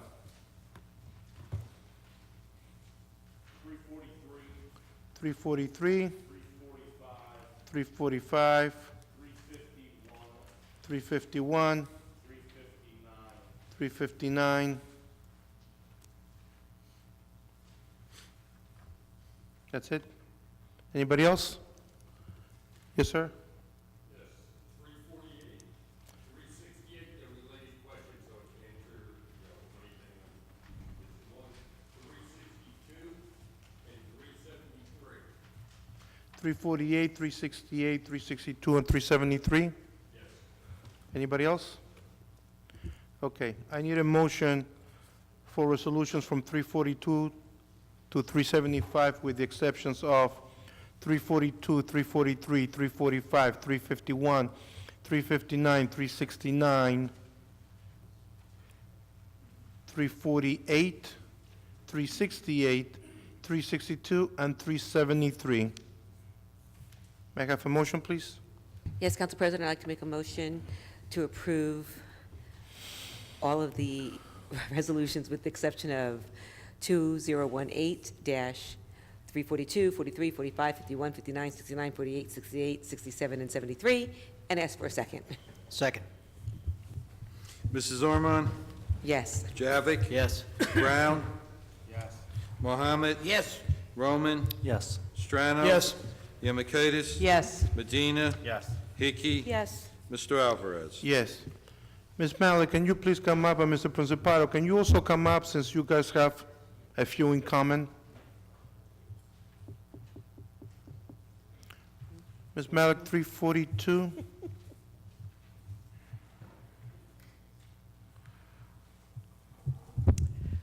What exactly will this deer culling or deer control program constitute in the city of Linden? Mr. Bodek? Yes, it will be taking place at the Hawkrise Wildlife Area. Right now, we have a deer herd that is out of control. The county runs a deer control program, and in conjunction with the Audubon Society, efforts need to be made to remove the excess deer. I believe and I'm trying to remember the numbers, but I believe the recommendation is 5 deer per acre, and we have like 20 of them. So they're destroying the forest area down there and a lot of other natural resources, so the herd needs to be reduced. So it's not just going to be trying to capture, they may bring hunters in and to try to cull the Yes, herd? ma'am. As Okay. we've done for the last 6 or 7 years. We've done that actually in Linden? Yes. Okay, thank you. Ma'am, stay up here, 343. Oh, how is this money going to be used for the Kids Recreation Trust Fund? You know, to what purpose? Mr. Sack? Yes, the city of Linden's been fortunate the last several years that the County of Union's been allowing the city to get this grant. This is specifically, this grant is going to be upgrading for rubber coating flooring for Dr. King Park and Veterans Memorial Park, upgrading the present surfacing that they have there. And it's a matching grant, so the $160,000, if we applied for $160,000, if the county does give that to us, then we would match that with $160,000. And this is very expensive materials for the Right. parks. And so we've had this for several years. And Yes, is there we've been some sort of fortunate a- to get this grant for at least the last 7 years, if not longer. The County of Union has been very, very generous to the city. So is there some sort of a committee that comes together to say where these funds are going to be used? I believe Director Dan from the Public Properties, he met with his supervisors, and they analyzed the various parks, and that's where they submitted this request. Nancy Braxton completed the application, and we submitted it to the county. So we're just awaiting the county to review it. Fine, thank you. Mr. Principal, does that answer your question also? I didn't have any questions, I just wanted to tell you that the amount was wrong. What's the amount? On here, it says 160,000. 16,000 underneath the 160,000. Well, there's a zero missing, but the comma's in the right place. Right. Okay. Just in case, we'll get an average on that. Thank you, sir. Ms. Malik, 345.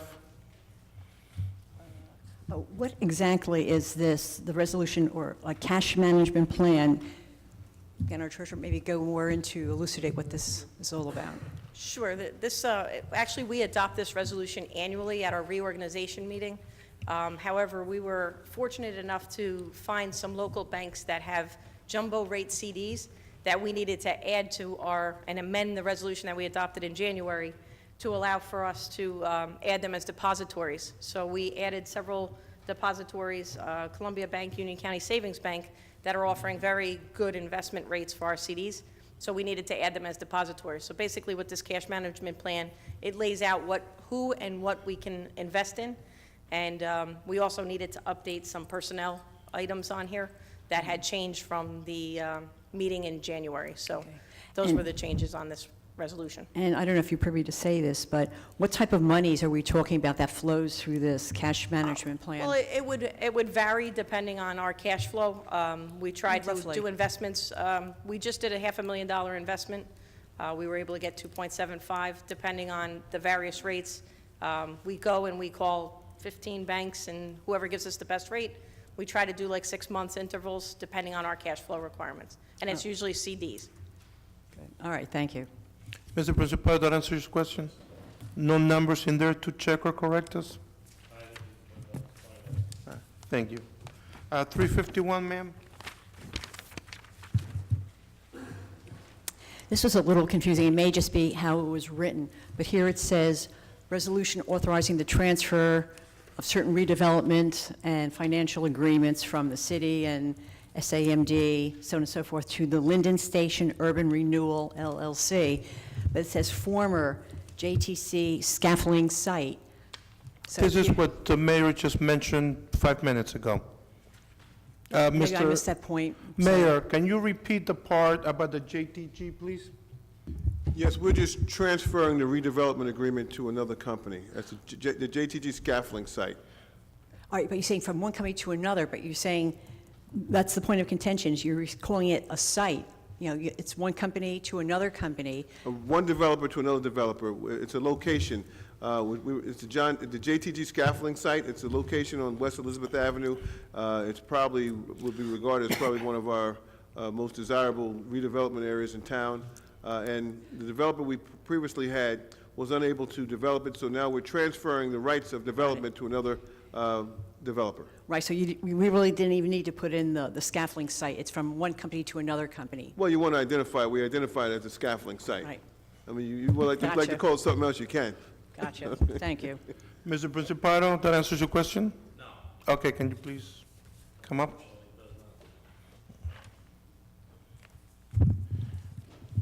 John Principato, 1706 Westover Road. This doesn't have to, we don't have to put this back out. Not our for bid, or, in other words, what I'm trying to get at is that maybe there are other more qualified redevelopment companies to take this project over? That's my first question. Mr. Antonelli? Thank you, Council President. This project, sir, is privately owned. There was a contract between what I'll call the outgoing developer, now with the new developer. So this is one of the requirements for that contract, but the city does not own this property and is not involved in actually determining who the contract buyer is. All right, another question. Is this property going to be covered under a pilot program? Mr. Antonelli? Yes. If you ask me details, I don't have them in front of me because it was approved by council probably, I'm not good with time, but probably at least 2 years ago, somewhere thereabouts. Does anyone here, can anyone elaborate on it? Maybe give me an idea of what that pilot program entails. Is it going to be reduced taxes for a certain period of time? Council President? Yes, Councilwoman. I asked the same questions pretty much last night because my concern was we're transferring the financial agreement that was made many years ago, which I had concern for, due to the fact that, like the mayor mentioned, this is it's prime property, and with the renovations that have been going on with the train station and our downtown area, I think it should be reconsidered, and the financial agreement should not be transferred over from many years ago. So I did question it. You know, my vote's my vote, and what others think is what, you know. So that's my answer to that. It has to do with a financial agreement, though. Well, my concern is 2 years ago, real estate values in Linden were lower. Were lower than they are right now. That's my concern. That's number one. Okay? So does the council have the power to negate this project and start from square one? Because there hasn't been a shovel in the ground. Nothing has been done. I'm sure there's architects' plans and drawings that have already been submitted. That doesn't need to change. But there may be other aspects of this redevelopment plan that need to be revisited, being that it's 2 years down the road. Ms. Antonelli, hold on a minute, 1 minute. Ms. Antonelli, tell me if I'm correct. We had a contract with the first company, and then the first company just sold it to the second company. So we have to keep that contract. Yeah, so in other words, this financial agreement was previously agreed to with what I'll call the outgoing developer. And as a result of that, because it is a contract between two private parties, I'm assuming the buyer is relying upon certain financial agreements that are in place already. I could tell you this, sir, you had asked, could council reject this or not approve it? Absolutely. It would certainly be against my advice. We have professionals that review the financial documents, do the due diligence for us. I don't, members of council don't, who advise us on whether or not the project is in the city's best interest. And I've just been handed a document which shows that in years 1 to 10, the revenue generated and paid to the city will be 11% of the average gross rents, the annual gross rents. The total projected anticipated revenue for the city is about $16 million. And I know you have several questions about these agreements, and obviously you're entitled to ask those questions. But I could tell you that with these pilot programs, it's a tool in the city's arsenal, if you will, to try and get the best revenue generation from a project. In these types of projects, the payments that are made to the city enjoys approximately 95% of the revenue that comes in. Whereas if it were a regular assessment, where it's broken up into 3 categories, which is city taxes, Board of Ed taxes, and county taxes. I don't know the percentage offhand, maybe the CFO could correct me, but I believe the city would then only realize about 30% or so of the revenue. So in this particular instance, it's a tool that allows the city to bring in more revenue, if you will, as opposed to a regular assessment. Good afternoon, John. Almost every redevelopment project, you have a problem with us, and I'm just going to say this the best way I can. I'm sorry, I didn't hear what you All said. right, almost every redevelopment project that we go forward with, you have a problem with without. That's hold not on, true. You got to speak without even seeing the Councilman Brown, numbers. just No, answer the all question all he right. asked, please. Don't Let me point any finish, other please. facts. Everybody else got to talk. So, like the attorney says in every meeting, before anything comes out, we have our professionals that come up and look at the numbers. So the real estate values as far as in Linden, I would like to see the data. The data that I have here in front of me right now, and what I explained in the back end yesterday, is that you have interest rates that are going up for the last couple of months, which affects property values and it affects the financing that these companies get. And the reason why we do pilot programs, and the 11% is actually higher than some of the other pilot programs that we have approved prior on the council, is that they can get the financing to build those units, which brings in revenue to the city. This in turn helps create the stability that we've been seeing in the city for the last couple of years that has been reinforced by professionals from Moody, from S&P, and from other financial firms, is that we're heading in the right direction. Our audit reports that we get every year have come back clean, is that we're doing the right thing. Now, when you talk about as far as property taxes being reduced, our tax rate was reduced this year, and while it may not seem like a lot to some, and I know you've made comments in the past about it, we are heading in the right direction. Not one project is going to lower property taxes as a whole, but it's a matter of separate projects that the mayor has brought to the table that collectively is stabilizing taxes, which again, John, it's not a matter of my opinion, it's not a matter of your opinion, but people outside of Linden who are in the financial industry are saying, Linden, you are doing the right thing. Now, if you want, the financial reports are on the city website, or I think, Alexis, you have a copy in your office, and Joe, you have a copy, correct? And the last time we had ratings was done, what, was it this year or this year?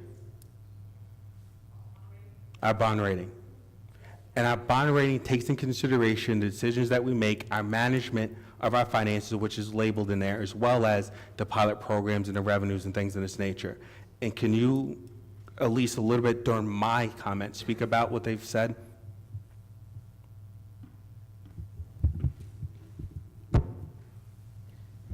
Various rating agencies that we've had, Moody's and Standard & Poor's, have shown that Linden has a stable outlook, and we have a AA3 bond rating.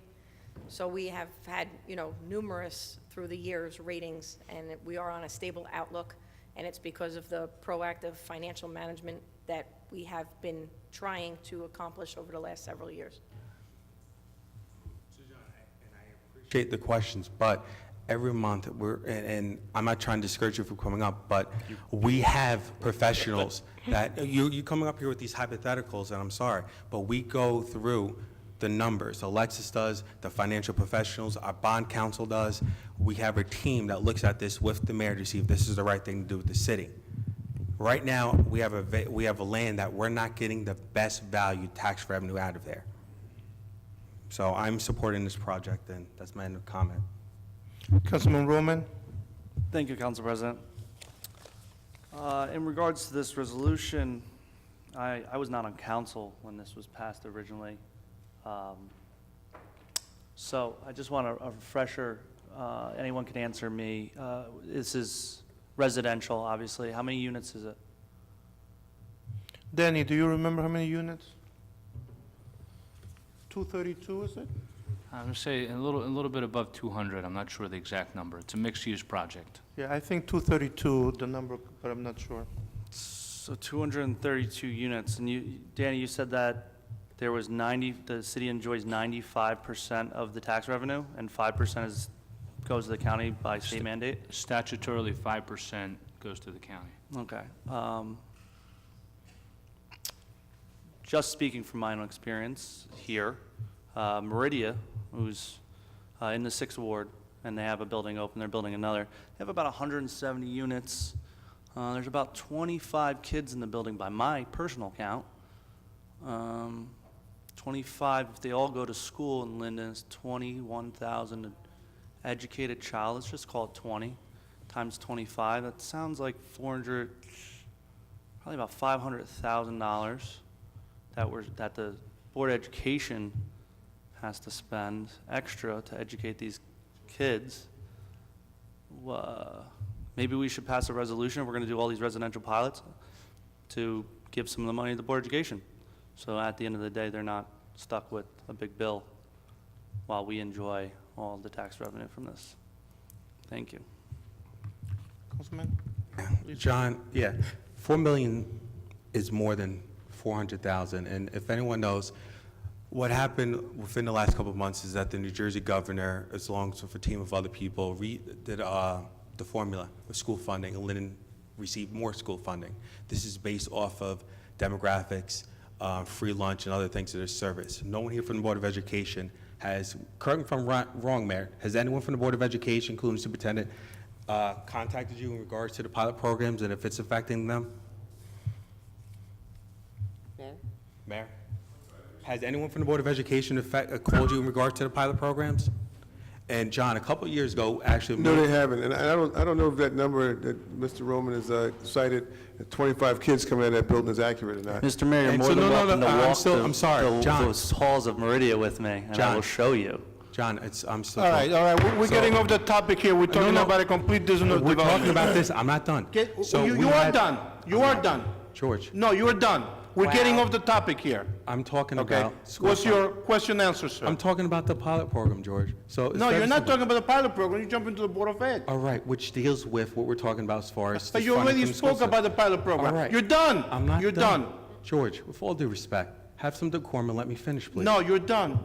Because I Peter, want to you speak already about... spoke. Are you done, sir? Well, my issues with this project are that it's been 2 years in the making, correct? A lot has changed in 2 years, okay? I don't care what Standards and Poor's says. Our bond rating, that to me is that's not what the citizens of Linden care about. They do, They because care it about the affects their bottom taxes. line. The bottom line is the amount of traffic. That's a big thing. John, your So bond they're rating not is going to affected pay. by your they're not- taxes. Excuse me. Can I talk? You spoke. I got cut off. You spoke. Can I This is speak? what you said, so we can go back and forth all day. So, No, you're not going to go back and forth all day. Let him finish. You're done. And then you gonna let me finish? No, you're done already. You told him already what you have to tell him. You're done. But you allow him to go back and forth. You're inconsistent, George. so my concerns are, number one, obviously, You don't the want the tax commission burden out. on us. Number two, the traffic is horrendous, okay? Are these redevelopment corporations putting money aside to change traffic routes or assist in minimizing the amount of traffic in that area? Right now, that area is gridlock.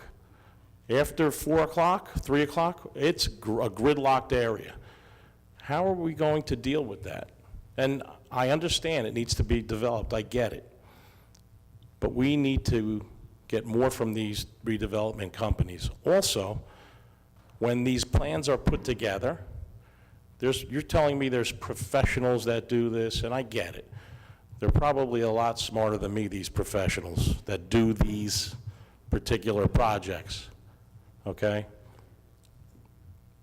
But now, why don't we put in our contract that it's non-transferable, or there's a fee for transferring it, something? We're just handing these projects, we're letting these projects bounce around from contractor to contractor, and we really don't know who we're dealing with. Mr. Principato, Councilman Brown is right. Okay, we are getting the best money for our buck. Okay, he's right. And if you want to, I'll get you the papers that you need. I appreciate that. And you'll be able to see the numbers and compare whatever you need to do. Okay? Thank you very much, I appreciate it. Mrs. Spinoza, please. This is about 351? How we doing, everybody? I'm Alex Laspinoso, LEDC Director. First, I just want to say, I don't know any developer that's going to be able to get the financing for this project without a pilot program. That's the bottom line. Second, we've already discussed this with Councilman Javik about the traffic light that we're going to try to put together on that corner. What road is that, Councilman Javik? On Elizabeth and what's the other road? And Lumber Street, yes. And second, the existing owner of the property has a very serious tax liability. They've been paying it for about 3 years now. They are desperate to get a developer there immediately. I just want to say that. Thank you. Thank you, sir. Ms. Malik, 359, please.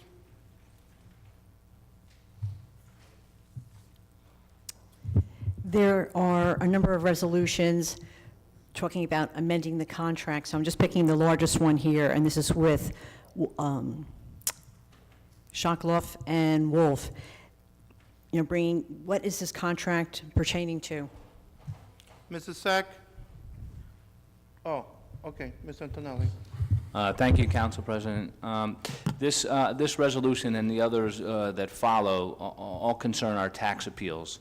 So in the beginning of the year, when we set the contract, it's for a temporary budget. This actually is for the full contract, if you will, but that's an up to amount. So in other words, that amount hasn't been billed yet, but obviously people who own property, whether it's residential, commercial, industrial, have the right to file a tax appeal. We then are charged with defending those tax appeals, and as a part of that process, we also have to hire an appraiser to assist us with regard to the valuations and to defend these tax appeals. So there are appraisers? Yeah, and these are standard resolutions. They've been on as long as I can remember. I've only been here for almost 4 years, but the Wolf firm has been tax appeal counsel for probably 25 years now. Fine. Mr. Principato, same question, 359? Okay. Ms. Malik, since you're up, 369? Oh, the Class 3 law enforcement officers that we're going to have, what are they going to be doing? Ms. Antonelli, can you tell them about the police officers for schools? Thank you, Ms. Malik.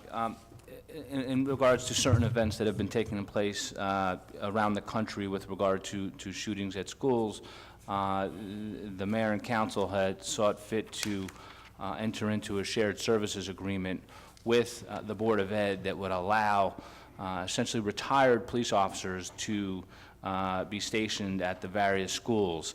Legislation was just recently passed that allowed this type of Class 3 officer to be utilized. There's obviously strict requirements with regard to officers on the job as well as retired officers, but in this particular instance, it allows retired officers to provide security, if you will, carry a gun, wear a uniform, and do all the good things to obviously protect the children and the guests and the teachers at the school. This agreement, the city is contributing approximately $50,000. The Board of Ed is responsible for the different. We're still working out some of the details of the agreement, but if it's approved tonight, we'll be proceeding to finalize that document. So you said various schools, so you're not going to distinguish between which school would be getting these officers? It would be all the schools, like all or none, and it would be during their school hours, like 8 to 3 or whatever the hours are? Essentially, so this is the start of the program, because obviously it could get very costly. The school board is the ones that will determine where the officers will be placed. Initially, it's envisioned that 4 officers will be hired, and then subsequently, I think the goal or the plan is to add more officers. So it won't be in every school to start. Okay, thank you. And just for your edification, we would hope to use those additional police officers. They could assist us on Election Day to guarantee that any safety issues that we're concerned with, we could address. Would probably take, we've been noticing that the county has been deploying a number of police officers at school number 5. We're going to ask that they, instead of sending 3 and 4 police officers, police cars down to school 5, that they would deploy those officers to other schools, and that would also help with with the safety on Election Day. Councilman Roman? I just want to give Ms. Malik and the general public an update on this. There's a bill floating around the state legislature, it's A3360, I forgot the Senate version, that is going to slightly lax the requirements on Class 3 officers. Not that they will still have to qualify with their weapon, they'll still have to been retired in a certain period of time. It's just slightly moving that, how long they've been retired, because the pool is very small, which I think will help us because we will have a slightly bigger pool to pick from when we're trying to get Linden guys and people that are from our community to go into these schools, because it will go a long way for retired officers who had a long time on the job, who will know most of the people in the school, know the neighborhood back in like the back of their hand, to have Linden guys in there, and that's what I really want to see. So I'm happy that legislature is considering that. Thank you. Mr. Hollander, 348 and 368, you said... Yeah, these are related. It Yes. refers to qualifying certain professionals pursuant to fair and open process in accordance with some state law. Are we just checking on professionals' qualifications or what? Ms. Antonelli? That is correct, sir. So the city utilizes what's called a request for qualification process for various disciplines. These two resolutions does exactly that. We sought additional qualifications for council, for engineers, but no contract for any of the entities that are qualified is being awarded this evening. Okay. And 362, Okay, 362.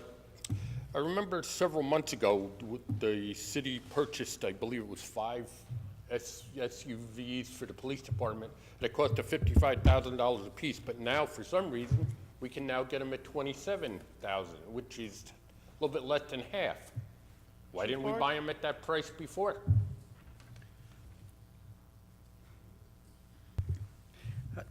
This money, sir, is coming out of a capital account. This is not as fully loaded. This is going to be an unmarked vehicle used for the patrol division, so it doesn't need a lot of the bells and whistles that a fully loaded police car would. It's amazing how much extra costs. You have the vehicle costs, and you have all the extras that would go into a police vehicle, including computer, et cetera, which brings those costs up higher. So this is going to have the bare minimum. It's going to be used for undercover operations, and that's why the cost is much lower. Okay. and 373, sir. 373, it says we're purchasing required infrastructure for the police department subject to availability of funds over a 5-year period. What happens if we don't have funds to buy these, and yet it's required? It's contradictory, isn't it? Chief Hart? At least as to the issue with regard to the funding, that's what we're required to do, sir. So in other words, obviously, this is a 5-year contract. We're not making those payments today for the entire 5 years. There are payments over time. So when you set up the resolution, you're required to essentially indicate that it's subject to availability of funds. That's what we're required to do. Okay, thank you. I would like a motion to pass the following: 342, 343, 345, 351, 359, 369, 348, 368, 362, and 373. Council President, I'd like a motion to pass 2018-342, 43, 45, 51, 59, 69, 48, 68, 62, and 73, and ask for a second. Second. Mrs. Ormond? Yes. Javik? Yes. Brown? Yes. Mohammed? Yes. Roman? Yes. Strano? Yes. Yamakitis? Yes. Medina? Yes. Hickey? Yes to all, with the exception of number 351. I'm sorry, which one? 351. Mr. Alvarez? Yes. At this time, we're going for first reading on ordinances. The ordinances will be 6271 through 6275. The deputy clerk will read the ordinance. If there's anyone wishing to make a comment, no questions. After the public comments on each of the proposed ordinances, I will let you know. Mrs. Honan, can you please read 6271? An ordinance to amend and supplement Chapter 31 zoning of an ordinance entitled, An Ordinance Adopting and Enacting the Revised General Ordinances of the City of Linden, 1999, passed November 23rd, 1999, and approved November 24th, 1999, and as amended and supplemented. This is banning the operation of retail marijuana stores or retail sales of marijuana and allowing medical marijuana growth and distribution. Does anybody have any comments? No questions, just comments. Please come up.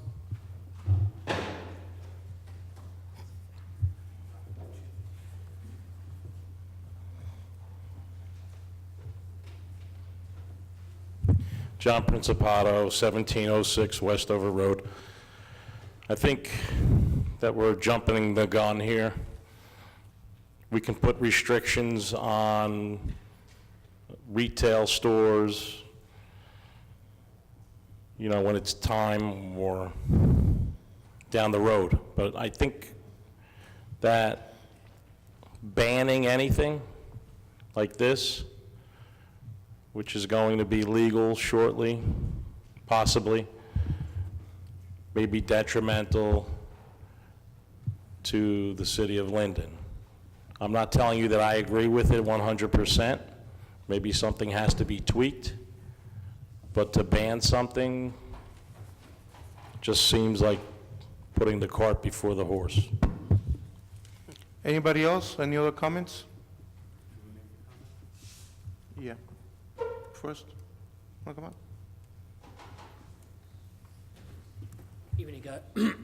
Evening, guys. I'm Hans Herberg. I live at 1501 Westover Road.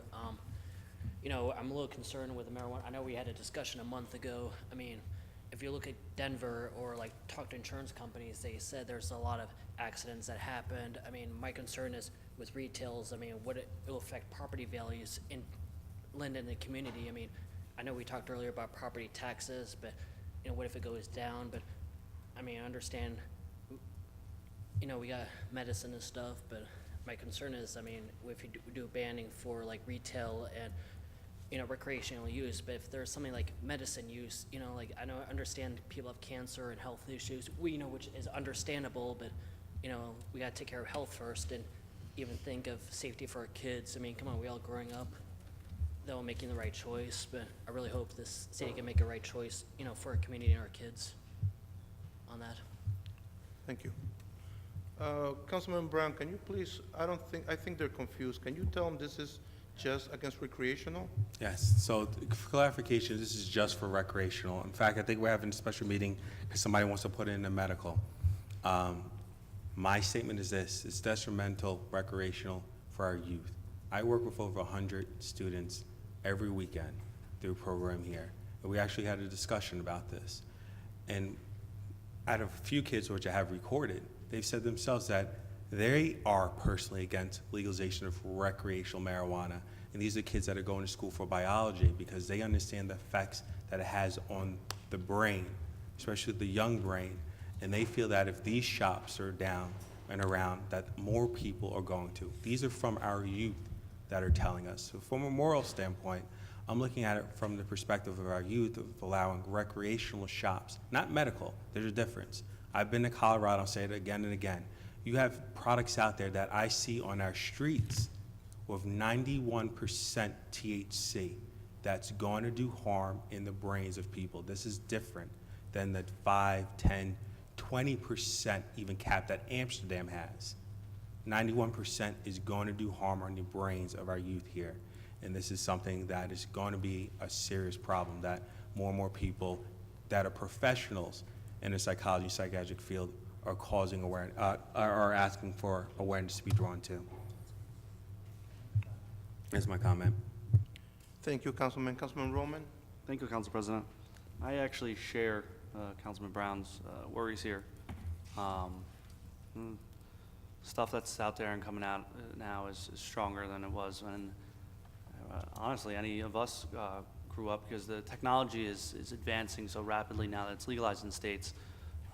Going into this, Colorado, you know, has strained out, and this will help the medical marijuana program in New Jersey. Colorado has strained out ones that just help ADD. stomach problems, you know, and whatchamacallit. And the growing and advancement of this product has become much more advanced. I understand that it's not going to be legal for kids to purchase, and I do understand to speak on what Hans said, that there is going to be a delivery service with the new bill that they just released this week. But that's kind of my point here, is that they did just release a new bill, and I don't want to see it on Wood Avenue. I don't think anyone really does. I don't want to see people in the promenade doing it, or anywhere near my house or my ward, for that matter. Thinking revenue-wise, you know, what if Elizabeth bans it and Rawway bans it, right? And, you know, we could like set like a little zone, like right on the edge of town near Elizabeth and Gothas Bridge, where the store's allowed to set up out there. And then, you know, you'll have all that revenue from delivery service possibly to Staten Island, because they can't get it. So, and there's also talk, I know that's not finalized, that they might increase the percentage. I don't know, I think if Elizabeth had gotten rid of it, if Rawway didn't do it, then there would be like a nice, decent bang for our buck there. But I'm personally not going to support this, though it's the first reading, it's not the second reading, so it's not going through. I'm just not going to support it because I think that they're getting ready to vote on it in the state, and we have 6 months to decide what we do after it passes. So, I mean, you know, it is a jump gun, but the things said here are totally valid. I'd like to see a I'd like just more discussion and see how the bill comes out. So, thank you, Council President. Councilman Brown, you have another comment? This issue is CBS came out yesterday that 2 million U.S. teens are vaping marijuana now. That's an increase of what they've seen. Before that, the Wall Street Journal, which is posted on my page, said the FDA chief considers ban of all flavored e-cigarettes, because what they're finding is that those e-cigarettes, the vapor shops that we have on Wood Avenue, that's right down here on the right, or you go to 7-Eleven, those cigarettes is what they're doing, is that the youth and other people are taking those e-cigarettes, taking out the cartridge that have the nicotine and putting in these marijuana cartridges. So now the FDA is looking at it and saying, you know what, these companies, and it's in the report, Wall Street Journal, have been targeting our youth and saying, we're going to, you guys have a couple months, or we're going to ban all e-cigarettes by 2022 because of their marketing practice of how they're targeting youth, especially in urban cities. So, I mean, if the FDA now is coming out, I don't think that we're jumping the gun. So that's end of my. Councilman Mohammed. Yes, just want to appreciate the comment of Mr. Principato. Mr. Principato, I noticed he said that he thought we probably were putting the horse before the cart before the horse. I think Mr. Principato and others should observe that this opiate pandemic is not even an epidemic in this country. We all should join in not wanting to see marijuana even legalized, certainly not in the city of Linden. And maybe, Mr. Principato, rather than putting the cart before the horse, maybe we're putting the horse in the cart and rolling off the hill. And I don't think that's a good idea. I think that we should really be on the record to be against marijuana and any other drugs in light of the pandemic situation in this country with opiates. I mean, what kind of signal are we sending as parents, as law-abiding citizens? And all you have to do is visit the penitentiaries and mental health facilities, and you see the scourge of drugs. And I just have to be on the record as being condemning that. Thank you. Councilman Roman. I agree with most things said. I guess it's maybe I'm a young kid. I don't really share the reefer madness. I think the making marijuana illegal in the early 20th century really led to a boom in the drug war, as well as unfairly targeting minorities in this country. And that's why 40% of those sitting in prison right now, 2.5 million or whatever, are non-violent drug offenders. The bill will hopefully rectify that. I'd like to read it, see it come out. I was thinking about the pandemic that the councilman spoke on. And last year, I know this number because it affected me, 64,000 people died. But they didn't die from marijuana, they died from heroin. That's a serious issue. 88,000 people died last year from alcohol and alcohol-related deaths, and up to I think it was 2.5 or 250,000 possible due to something related to alcohol. Those are real numbers. The number for marijuana deaths is staggeringly low. Actually, really no case of saying marijuana has killed anyone, but they have valid concerns. Again, I wish we'd wait, but let's vote. Council President, last comment. Okay. Yeah, I'm not gonna go back for it.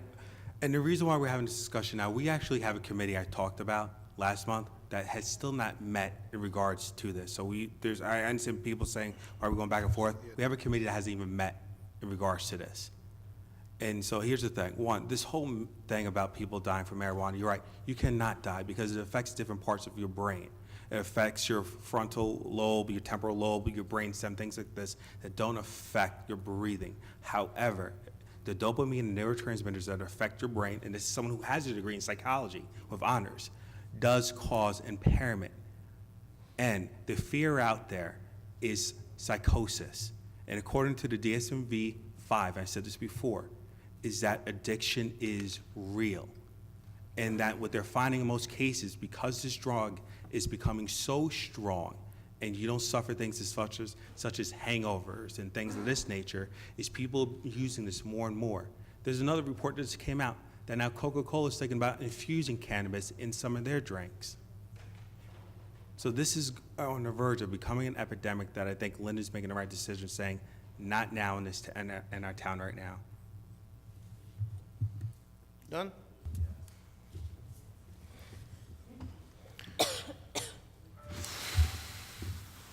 May I have a motion, please?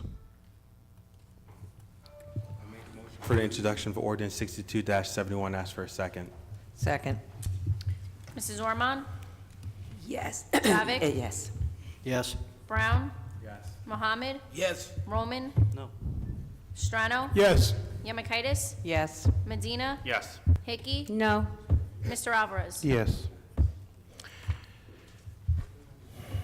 Mrs. Deputy Clerk, can you please read 6272? An ordinance approving the relocation of a water main and the execution of a deed of easement over Block 587, Lot 20, in favor of New Jersey American Water Company, Inc. Does anybody want to speak on this ordinance? Any comments? May I have a motion, please? Council President, I'd like to introduce ordinance number 62-72 and request a second. Second. Mrs. Ormond? Yes. Javik? Yes. Brown? Yes. Mohammed? Yes. Roman? Yes. Strano? Yes. Yamakaitis? Yes. Medina? Yes. Hickey? Yes. Mr. Alvarez? Yes. Ms. Honan, can you please read 6273? An ordinance approving the application for a long-term tax exemption and authorizing the execution of a financial agreement with 1700 South Stiles Street, Urban Renewal LLC. Anybody who wants to speak on this? Mr. Principato, can you please come up? You can make comments, no questions. Don't fix your tie, you look good. No questions. Why not? Oh, that's a question, I'm sorry. John Principato, 1706 Westover Road. Anything that says long-term tax exemption, as you well know, bothers the heck out of me. And it bothers, I would say, 95% of the citizens of Linden. The 5% being the people that vote for it. So basically what I want to say is, I don't approve of this. This is the property that we're giving away, or trying to give away for $300,000 on South Style Street. It's a property that was changed, rezoned from the original commercial zone to residential. And like Councilman Roman said, there's going to be a lot of children in that apartment complex. No matter what you say or what you do, it's going to happen. I think we need to think about this very hard, and this shouldn't be up for another a final reading of this ordinance. I'm sure that there are some people that do agree with me. They're just not here tonight. Thank you. Thank you, sir. Anybody else? May I have a motion, please? Oh, yes, please, Mrs. Espinosa. So I just wanted to add that there's two things that were not mentioned about this project. One of them is the developer for this project has had to deal with a lot of headaches and a lot of attorney fees dealing with the FAA. It's been an absolute nightmare to my understanding. Second, there are some utilities underground that is also going to cause some serious issues. I discussed this with our city planner and the developer, so that's kind of been left out in this whole project, so I just wanted to mention that. Thank you.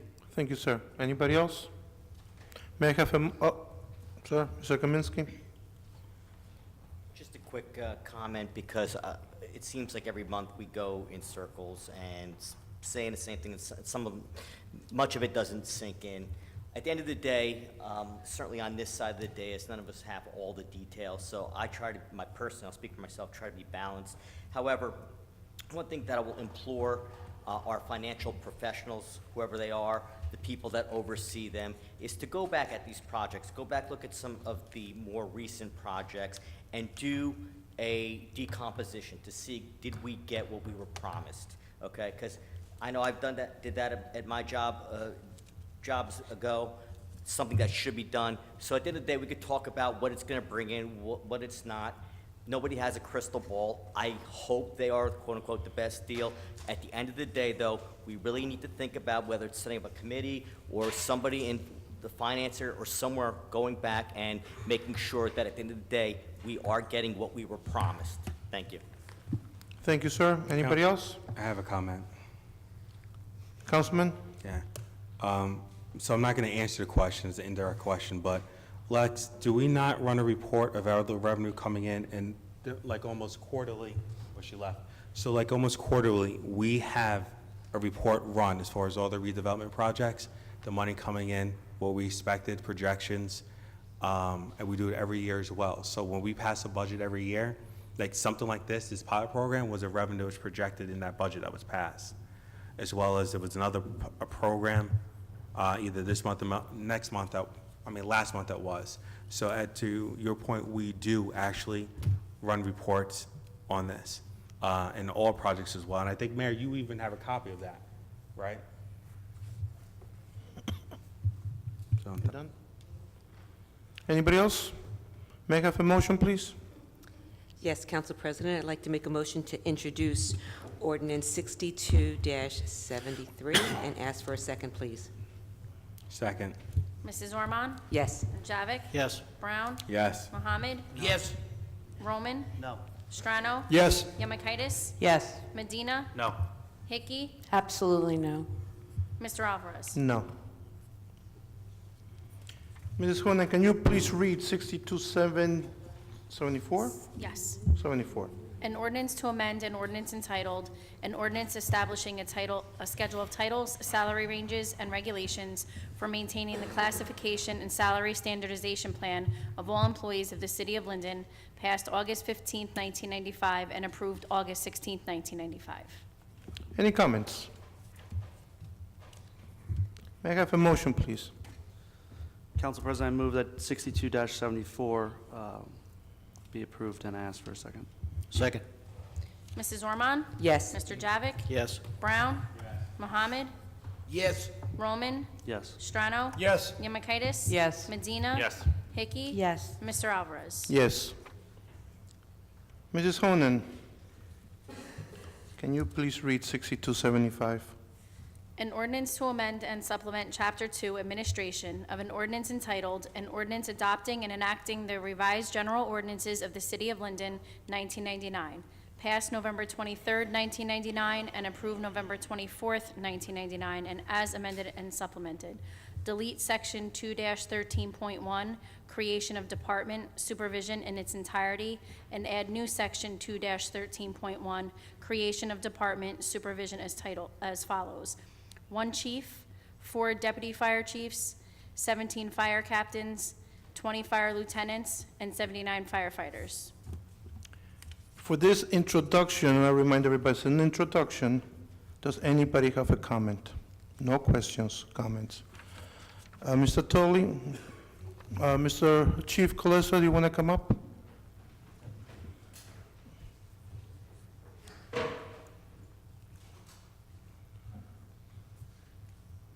Thank you. Good evening. Hi, Mr. Mayor, Council President Alvarez, council members. My name is Larry Kless. I'm Deputy Chief Fire Official in the City of Linden. I've been doing this position for over 3 years in fire prevention. I'm here to oppose the table of ordinance change, eliminating 1 deputy chief position. We currently have 5 deputy chiefs, and as you're aware, we used to have 7, but through retirements, we went down to 5, saving the city some money. We streamlined a lot of things. Now, with this reduction, was it asked by the fire chief?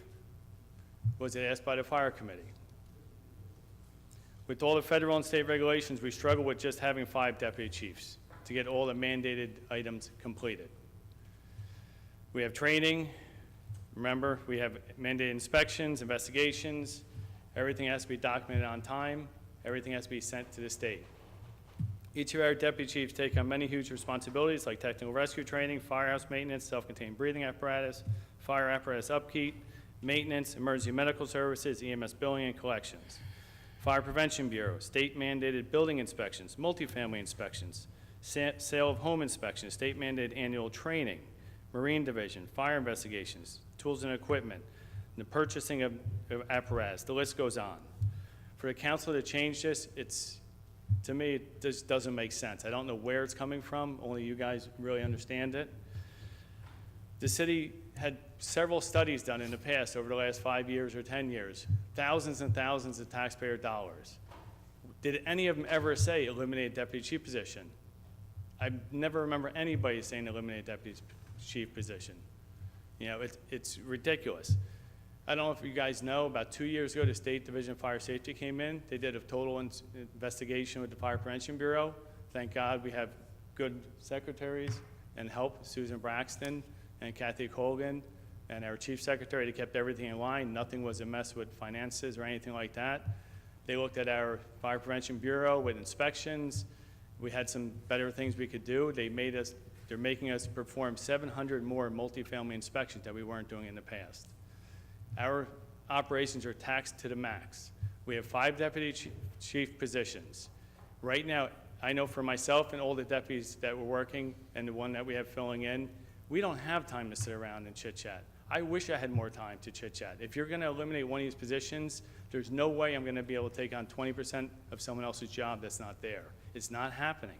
Now, with the state coming in, they want me to also go behind some of my fire inspectors and building inspectors to make sure they're doing a competent job. How am I gonna even do that? I have a hard time doing that now. Now you're gonna cut the staff on the top. There's no way I'm gonna keep up with that. We're gonna end up getting fined from the state.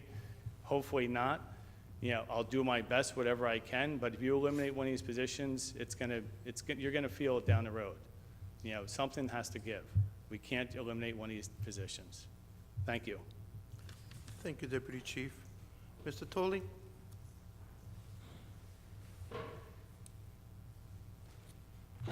Rebecca Tottoli, 626 Beechwood Road. I'm going to say the same thing I said to you at the Oakwood Public Forum in your caucus earlier tonight. The area that's going to be hit the hardest in our fire department will be your outreach area.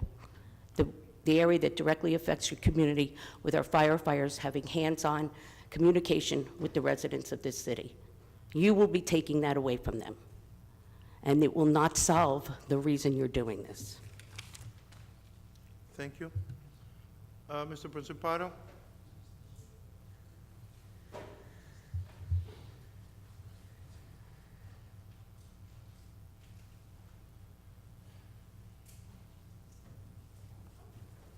John Principato, 1706 Westover Road. As a retired fire lieutenant, I concur with Ms. Tatoli and Deputy Chief Galessa. What you're going to be asking these gentlemen to do is take on 20% more of the work that they're barely getting by handling now. I've seen it.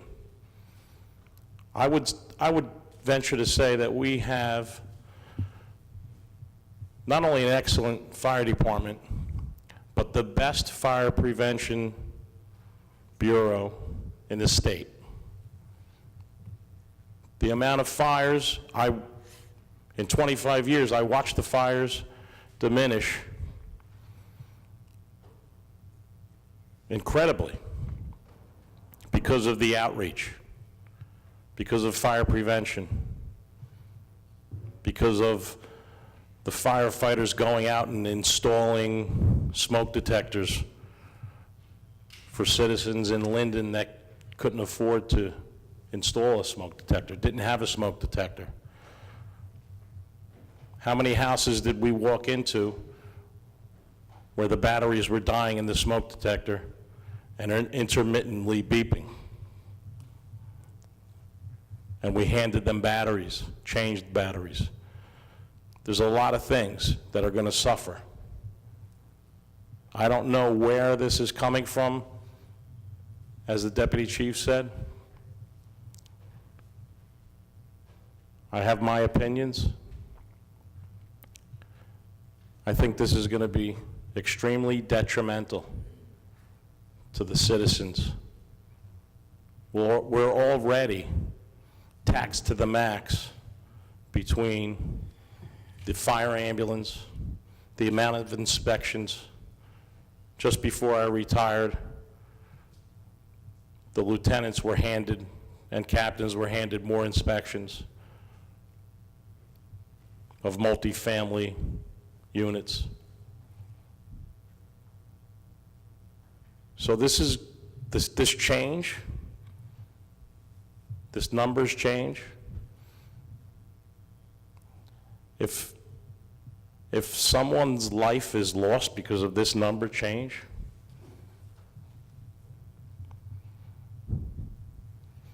because the supervisor that should be supervising someone wasn't there, then that's going to be on the council members that vote to change this table of organization. Thank you. Anybody else? May I please have a motion to introduce this ordinance? Council President, I move for introduction of ordinance number 6275 and request a second. Second. Mrs. Ormond? Yes. Mr. Javik? Yes. Brown? Mohammed? Yes. Roman? Abstain. Strano? Yes. Yemekaitis? Yes. Medina? Yes. Hickey? Abstain. Mr. Alvarez? Yes.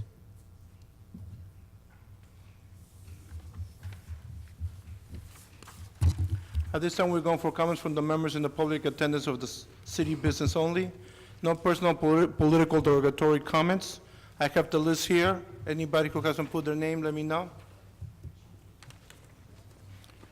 Okay, let's start with Mr.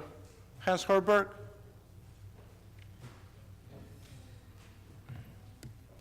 You have 5 minutes, sir. Should take less than that. Okay. How's it going, guys? I'm Hans Herberg, 51 Westover.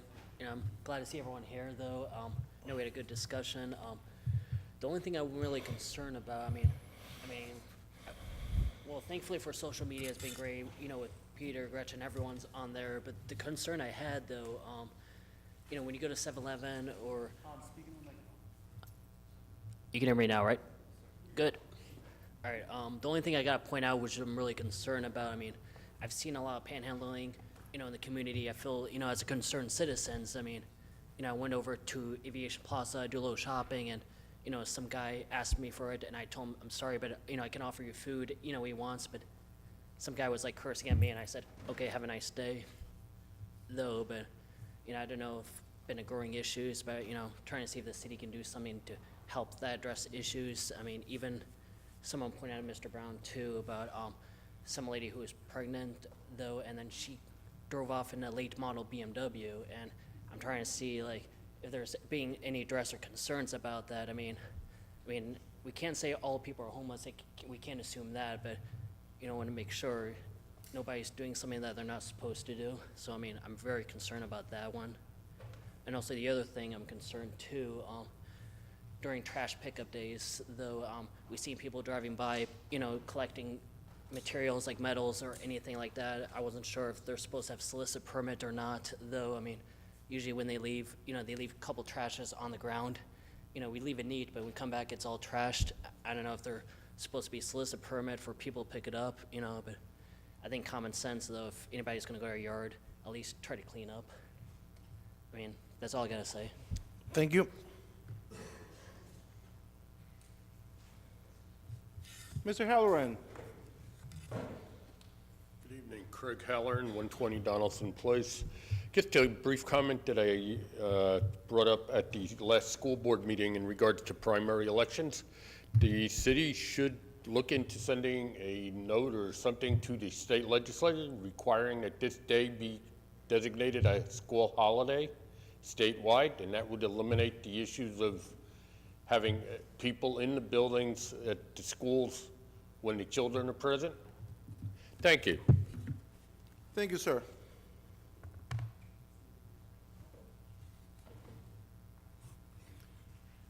Chief Colessa, you need to speak again? No, I'm good, thank you. Susan Dooley, you okay? You just want to come up and say hello? No, okay. Mr. Tolley, do you need to speak? You okay? Mr. Mack?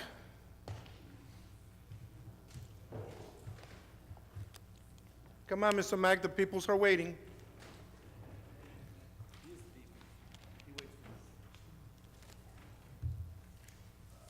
Mayor, Mr. President, City Council, Member of Council, on behalf of the people, I have listened attentively tonight, and I was very impressed with some of the things I heard on the agenda, tying it into and picking back on what the people said. I didn't say it.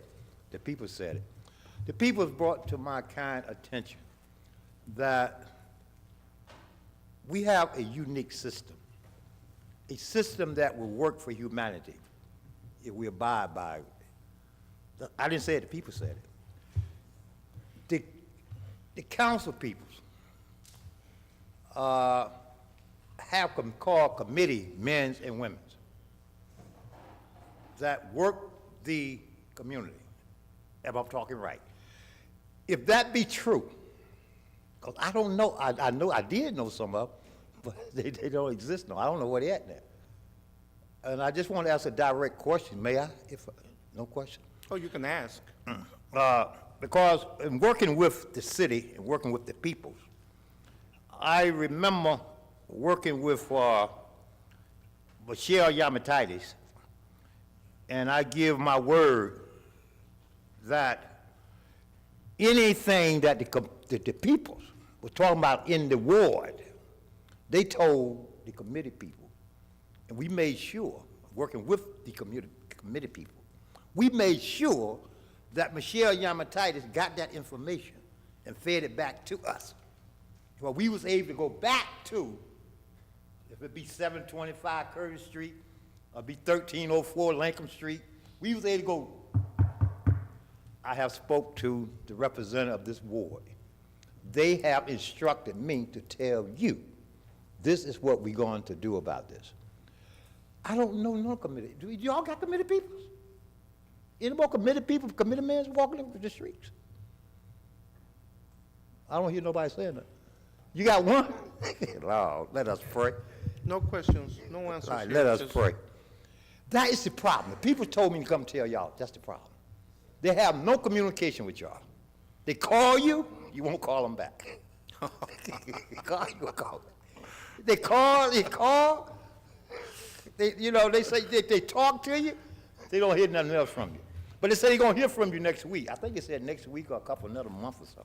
They said, I'll see them then. But they said, well, why can't we have the individual come talk with us? So I can go tell Peter Brown, on Roselle Street, the people told me to tell you. And to find why are these people putting all this trash out here on the first of the month and trash day until the end of the month? Then Peter Brown gonna tell me, well, then let me take it from there. If I go tell Muhammad, if you will, Muhammad, what? Wait, whoa. What did you just say? No, I didn't. My word of honor, I didn't hear you. Mr. Mack, please just continue. Councilman Mohammed, please. Mr. Mack, continue, please. This is what we're talking about. If we talk with each other, you understand, and stop despising each other, we can get the job done. It's just that simple. Committed men and women should be on the ground. Because when I walk through I walk through all these wards. I'm in the supermarkets, I'm in Penholds, White Diamond, all of this breakfast. This is what the people said. I didn't say it, the people said it.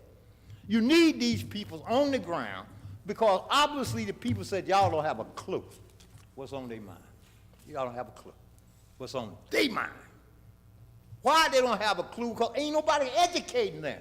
Why you want to understand what's wrong with these people? What's wrong with who? What's wrong with the person that represents the ward?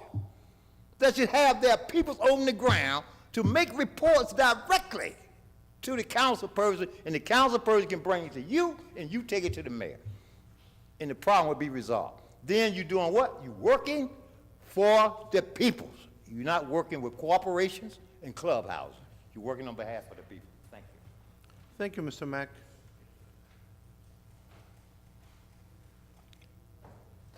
Mr. Mack, this is the first time I didn't have to cut you off. This is the first time I didn't have to cut you off. You have 15 seconds left. Yes. Ms. Tanya.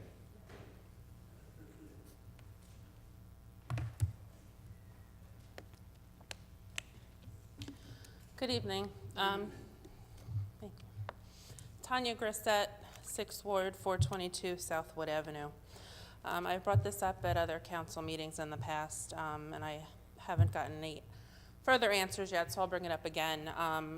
Seoul Middle School, one-way streets, Elm Street and Henry Street, for the safety of the teachers and faculty driving to school, as well as the students walking to school, as well as the parents who park on the yellow curb and decide to sit there for 25, 35 minutes while their child is in the car until they open the doors to let the kids into school.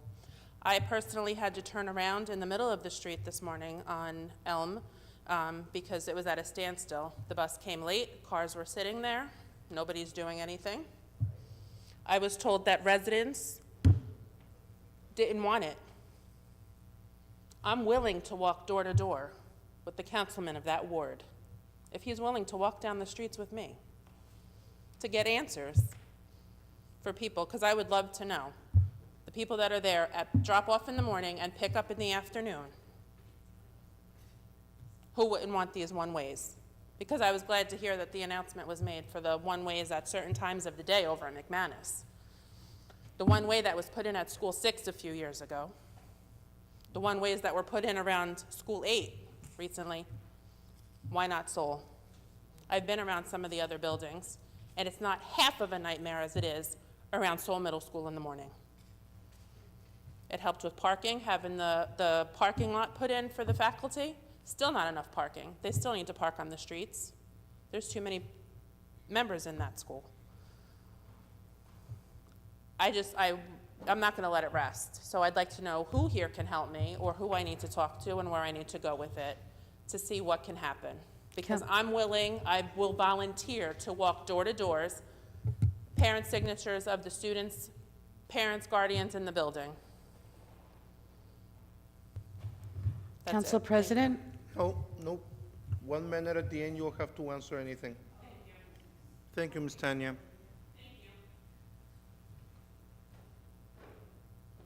Mr. Principato.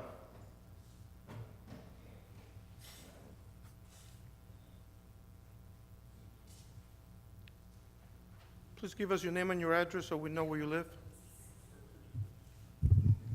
Just in case you forgot, John Principato, 1706 Westover Road.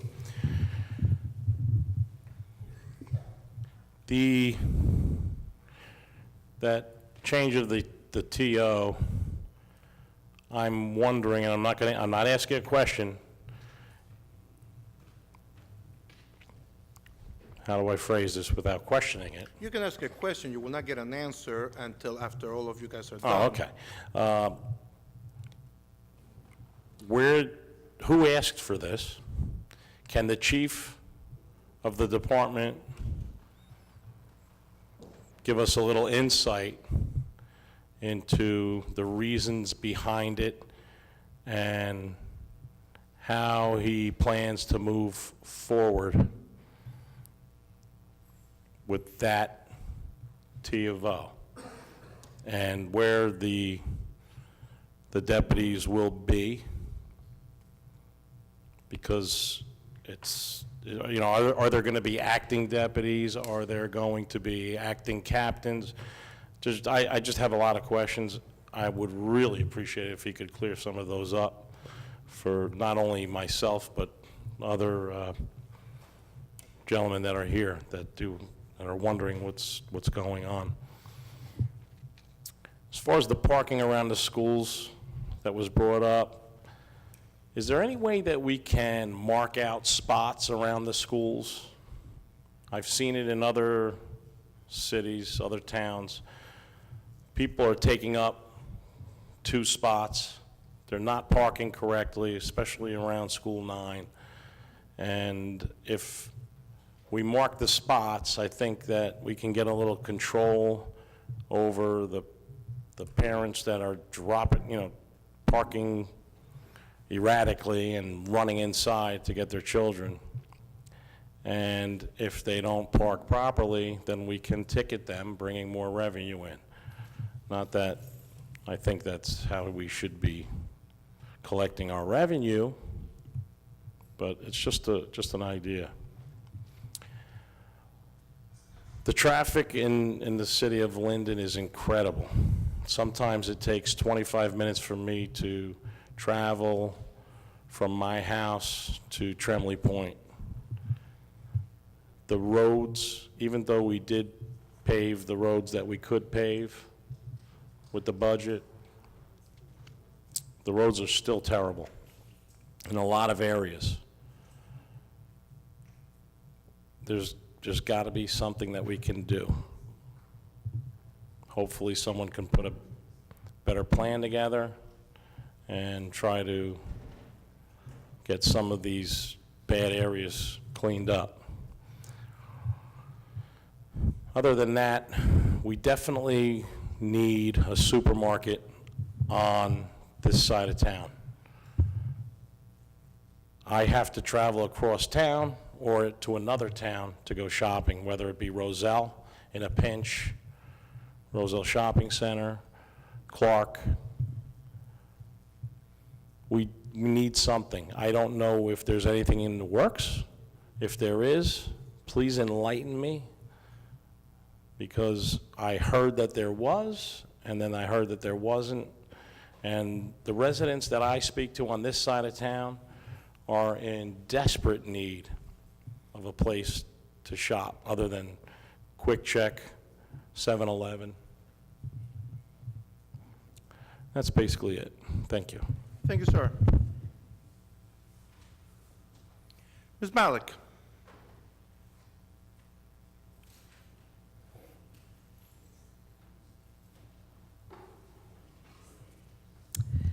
Virginia Malik, 1633 Lenape Road. The only thing I want to address is how we have a change now in addressing our personnel report.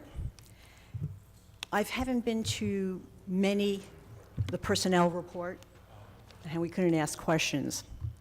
I haven't been to a caucus meeting in quite a few years, but I know when I've gone there, they've been very time-consuming, taking quite a few hours. I've never really seen an agenda.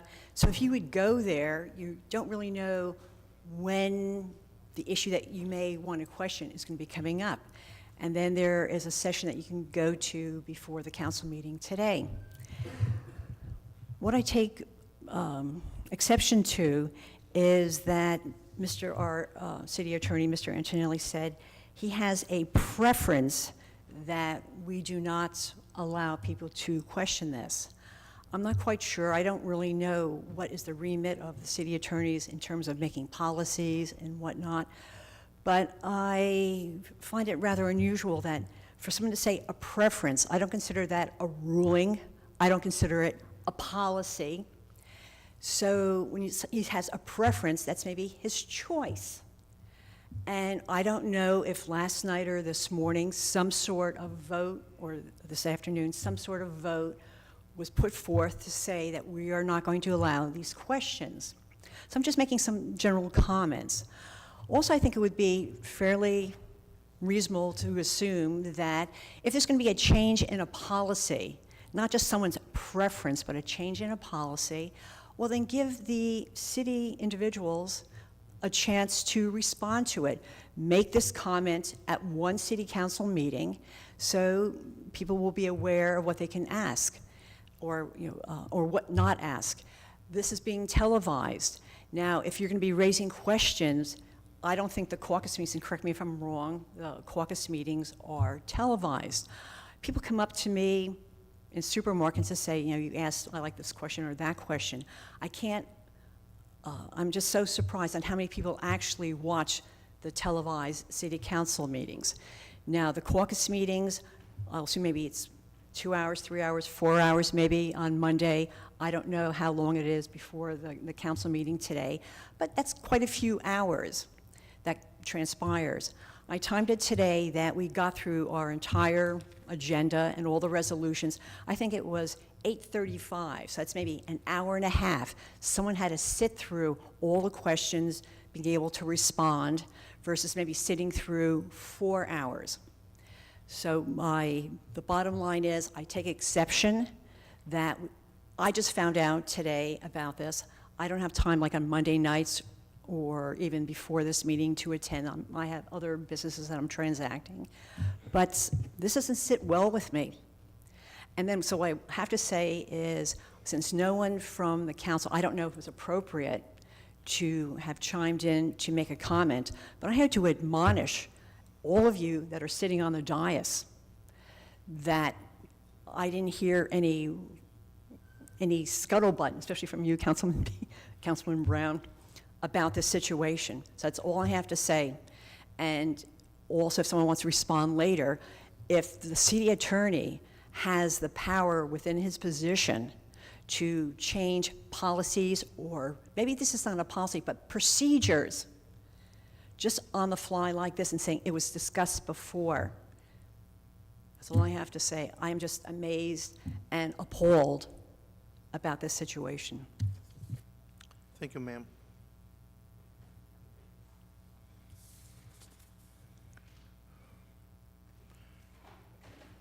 At this time, I need a motion to close the public section of the meeting. Motion. Motion. Second. Mrs. Ormond? Yes. Javik? Yes. Brown? Yes. Mohammed? Yes. Roman? Yes. Strano? Yes. Yamakaitis? Yes. Medina? Yes. Hickey? Yes. Mr. Alvarez? Yes. Okay, who? 3, 1. Alfred, did you put your hand up? Yes. Okay. 4, 6, 10, 8. Mayor. Danny. I like the face. I like me too. Okay. Okay, and me, I guess. All right. I want to let you all know, you got 1 minute, so for those of you who are long-winded, and she's not here today, but let's keep it to 1 minute. Ms. Orman. Okay, I got 2 points to make. We're so concerned about 25 kids in an apartment building. I've got 32 brand-new children that live in the first ward. People are buying houses with multiple bedrooms and bringing in families. It's not just the apartments, so it's kind of like almost ridiculous to worry about 20 kids in one apartment building when there's a lot. And then also, maybe we need to listen to what goes on in the meetings instead of being so focused on just redevelopment. Pathmark has been sold, and Pathmark will become, they're opening up a new supermarket. We have said that time and time and time again. So I'm going to say it for the 9th time. The store Pathmark, Mr. Principato, has been sold, and a new supermarket will be opening there. Can we get a round of applause? We said it many times, but like I said, we have to stop focusing on all the other wrong things and just listen. You done, Councilwoman? I'm done. That's all I wanted to say. Just listen. Thank you. Councilman Brown? Yeah. Danny, I'll let you talk, the question that you had, Ms. Malik, I think it was more for the council. It wasn't for the public, because it was more for us. The comments, if you look at the last council meetings, there's been certain council members that have been making certain comments on the report. From a liability standpoint, that would be unfair to taxpayers, is the threat of lawsuits taking our comments on the dice during the personnel report. It wasn't meant for the public. So just want to clarify that. It was meant, it was, as far as commenting on the report, it was meant more for the council, not for the public. You guys can say, question, whatever you want. It was more for the public. John, you got your, you interrupted my minute. Do I get it? Can we go back and forth there? Mr. Principato, please. Please don't interrupt. And he's out of order. Our rules actually do not allow people from the public in their benches there to comment, only at the microphone. I remember last time You're out you of got order. escorted out. John. Councilman Brown, don't. So, with that being said, that's one. The other issue as far as the parking situation, again, I've talked to the principals over there. I've sat with them face-to-face, talked to them. You need a traffic study done. The residents there, one, don't want it. Number two, I've worked at that middle school. I've talked to the principals. We put four-way stop signs there. And at the same time, traffic studies need to be done. That's not something that any council person here, regardless of what they can tell, will say that I want a one-way and it's gonna happen. Correct me if I'm wrong, Chief. If we want a one-way or stop sign, anything else like that, that has to go through your department and you need to do a traffic study, correct? That's correct. Okay. Councilman So, Brown, finish it. other than that, that's all I have to say. Councilman Mohammed. Thank you, Council President. I will tell the audience, in all fairness, I don't know chemistry, I don't know physics, but I do know foolishness when I see it.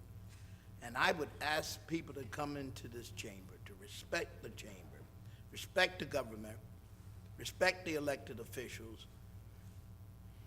I'm not a person where you can be implicit, but you can be very explicit with me. But to come and disrespect any member of this council, it's absolutely shameful. Anyone wants to reach me, they can reach me. I don't want someone calling me drunk at 11 and 12 o'clock at night. Expect no answers from me. I see it as a form of harassment.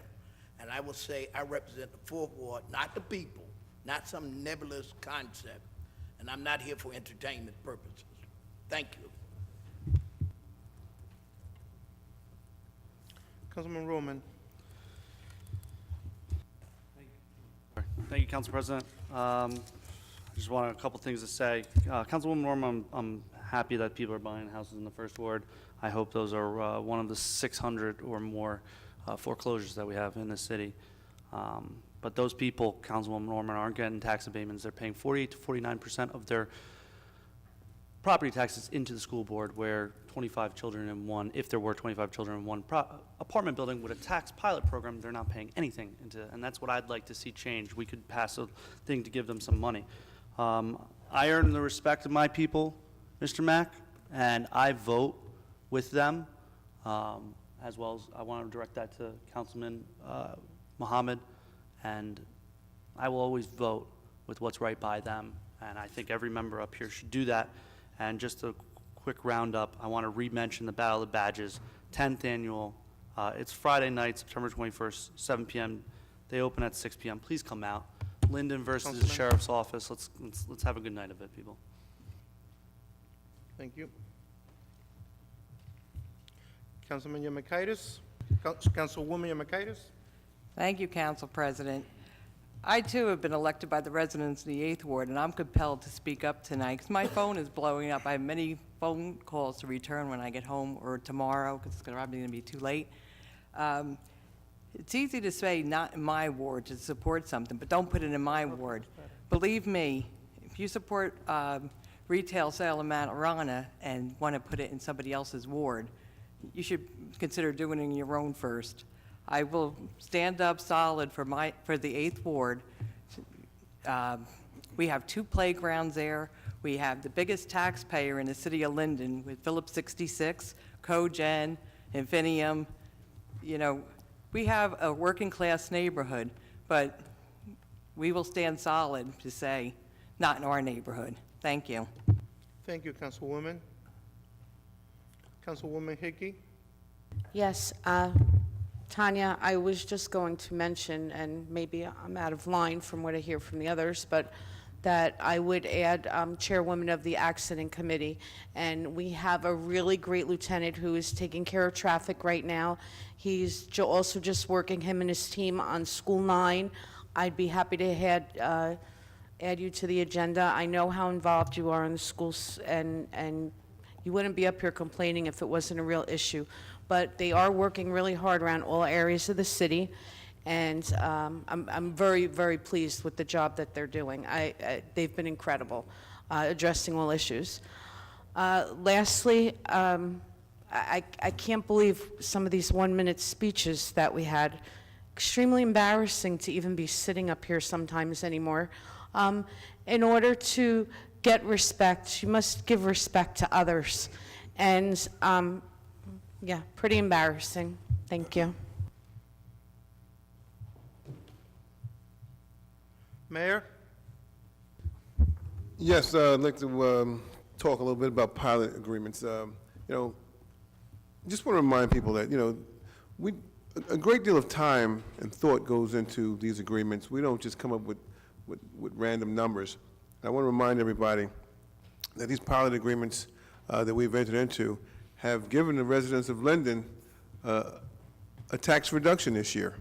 And prior to the tax reduction, we eliminated your garbage fee. So I think we're doing something, and it's working. I just would like to see some of the other branches of government do the same thing. I think the numbers are not clear on how many children are in these buildings. I tend to see a lower number than has been projected by the councilman in the 6th Ward. And last but not least, many of you council members have always talked about your vote, according to the residents in your district. But I want to remind you guys that an abstention is not a vote. Okay, so when there's an issue here that we're confronted with, a simple yes or no will do. Do not abstain. Abstaining is essentially like a cop-out. So vote yes or no. Thank you. Mr. Antonelli? Thank you, Council President. So just as a clarification, I did not indicate that members of the public could not question items on the personnel report. It was my advice was directed at the members of council, and I had just reminded them about the Open Public Meetings Act, which allows us to exclude members of the public from discussions of personnel items. And I'm actually reading right from it. Personnel matters related to employment, appointment, termination of current or prospective employees, unless all individuals who could be adversely affected request in writing to have that matter discussed at a public meeting. So my comments were in specific response to Councilman Strano's question with regard to the personnel report. When I had first became the city attorney back in 2015, there wasn't any real discussion of the personnel report by members of council. That had subsequently changed, and so we're just trying to restore that back to the way it was, but certainly any member of the public has every right to question any item on the agenda, including the personnel report. Okay, first, I guess I would like to apologize. I misunderstood when Ms. Antonelli said that, because I was the one who stopped you guys from asking questions. So it was my fault, a misunderstanding here, okay? I apologize over that. Next time, be more clear. My fault. Again, I'm sorry to you, Mr. Principal, you both had questions. I apologize. Second, Ms. Tanya, I'll gladly work with you. And not just Saul, any school that you want to, and we'll go, we'll get a consensus, we'll talk to people. If you need to try to convince them, we'll do. Whatever is the safety for the kids. Give me a call, I'll gladly work with you. Finally, if somebody comes knocking on your door trying to sell you something and they have a badge from Linden, that does not mean that we endorse the service that they're selling or whatever they're selling. It just means that they got a permit from Linden to go door to door. We're not endorsing anything. Linden is not selling anything. We do have to, they have to get a permit from us, and we give them a badge, so you are able to see that they got a permit. Okay? Otherwise, it was, nobody died today, so it's a calm night. The following council meeting will be as follows. Council conference meeting Monday, October 15th, 2018 at 6 p.m. in the council conference room, City Hall 301 Northwood Avenue. Council conference meeting prior to the council meeting, Tuesday, October 16th, 2018 at 6 p.m. in council conference room, City Hall 301 Northwood Avenue. Council meeting Tuesday, October 16th, 2018 at 7 p.m. in the council chamber, City Hall 301 Northwood Avenue. I need a motion to adjourn. Motion to adjourn. Second. Mrs. Ormond? Yes, we did it before Javik. 10. Brown? Yes. Mohammed? Yes. Roman? Strano? Yes. Yamakaitis? Yes. Medina? Yes. Hickey? Yes. Mr. Alvarez? Yes. We're adjourned. Everybody have a good night, safe.